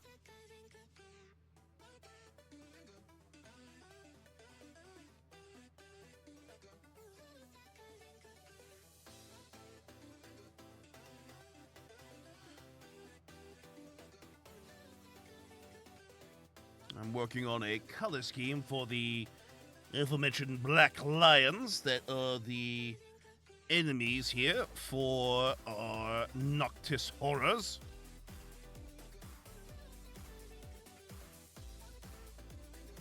I think this color combination will do just fine for them.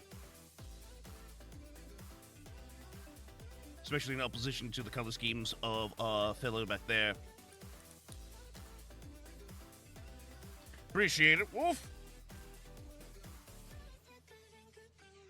Now, real quick.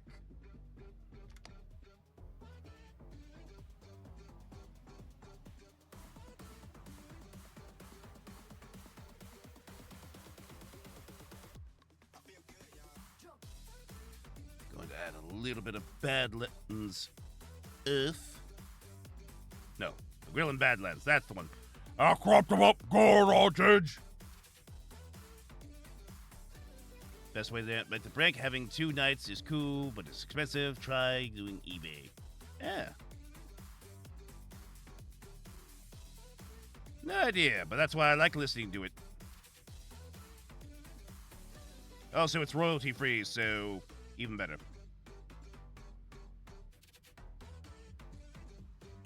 And anytime I get a thing from Twitch saying, this was copywritten, so you can't use that. Actually, I can.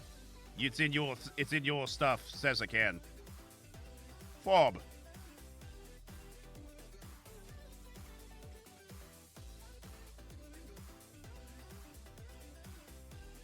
Yep. If you look in the About section, you'll see the link to their page, where you can find them also on Spotify as well, which is what I do.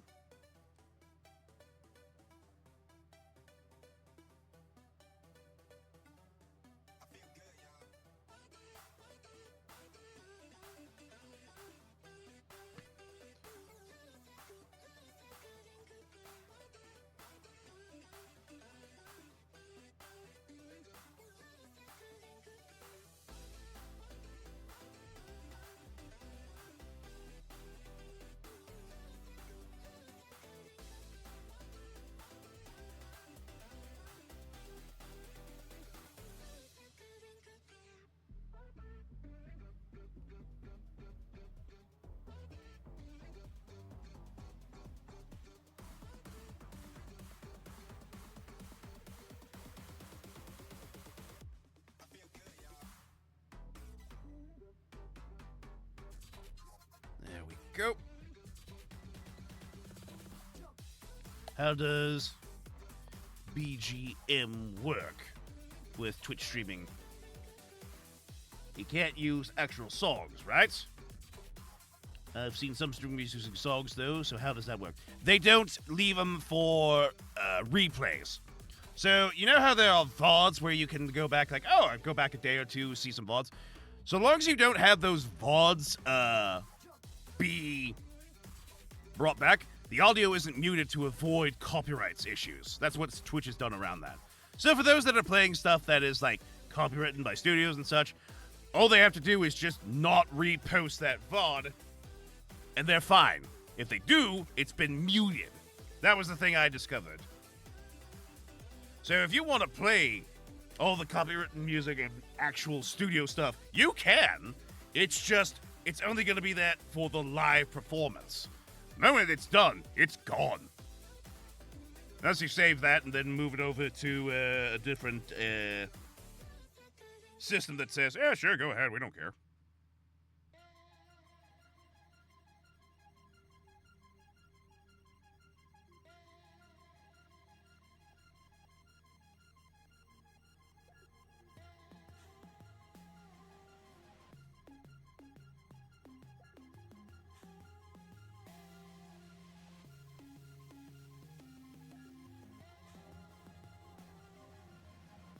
Yeah, so if you've ever seen anybody doing streams, like, say, the likes of, say, Honey Goblin, or Gamer Goblin Gary, or several thousand others who play actual live music from bands and such from over the many years, that you would know, oh yeah, no, they got studio licenses and such.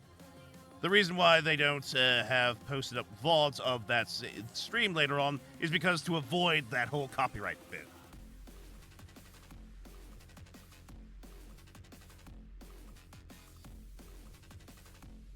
I wouldn't have been able to tell by all the emotes you've been using there, Daedric. Honey's a fantastic individual. Love reading into it when we get a chance. Mostly because it's a fun little thing.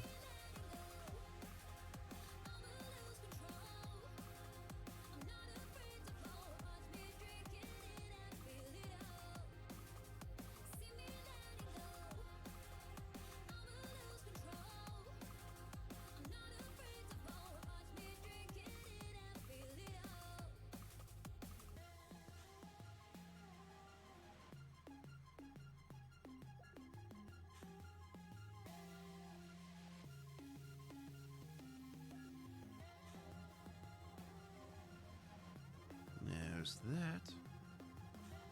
The VTuber model is nuts. The fact she also rigged it and did it herself is a very amazing thing.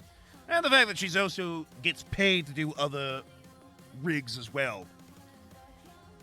The little goof troops that she's a part of. It's also a lot of fun. Let's see, it's Honey Goblin, Gamer Goblin Gary, Moonbarch, Gobby Lynn. I think Jummel is a part of them as well.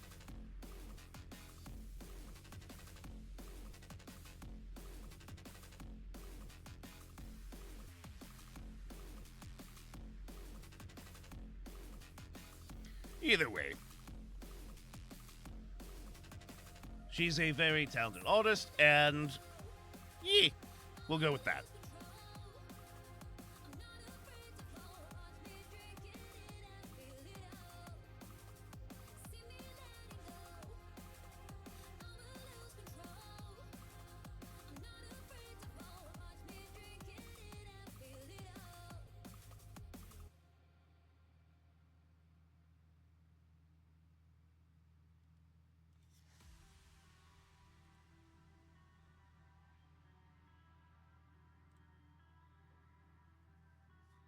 Listen to our streams mostly, like Actually Moogie. Never, not familiar with them. But me! Like an art. Woohoo! I'm living art, mostly because I'm a statue.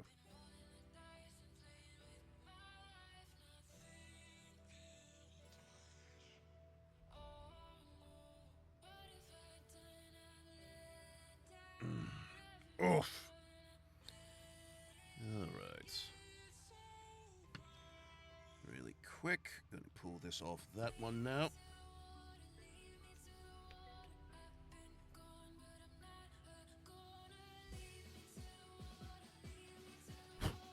Set that there.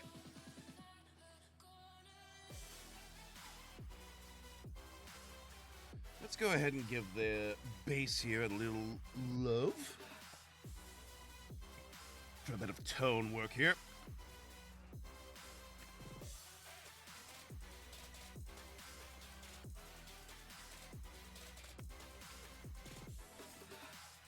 Using some Steel Legion Drab.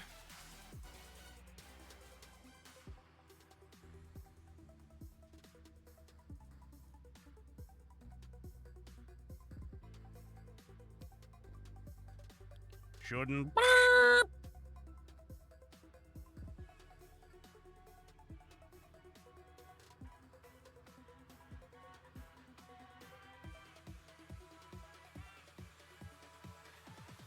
Yeah.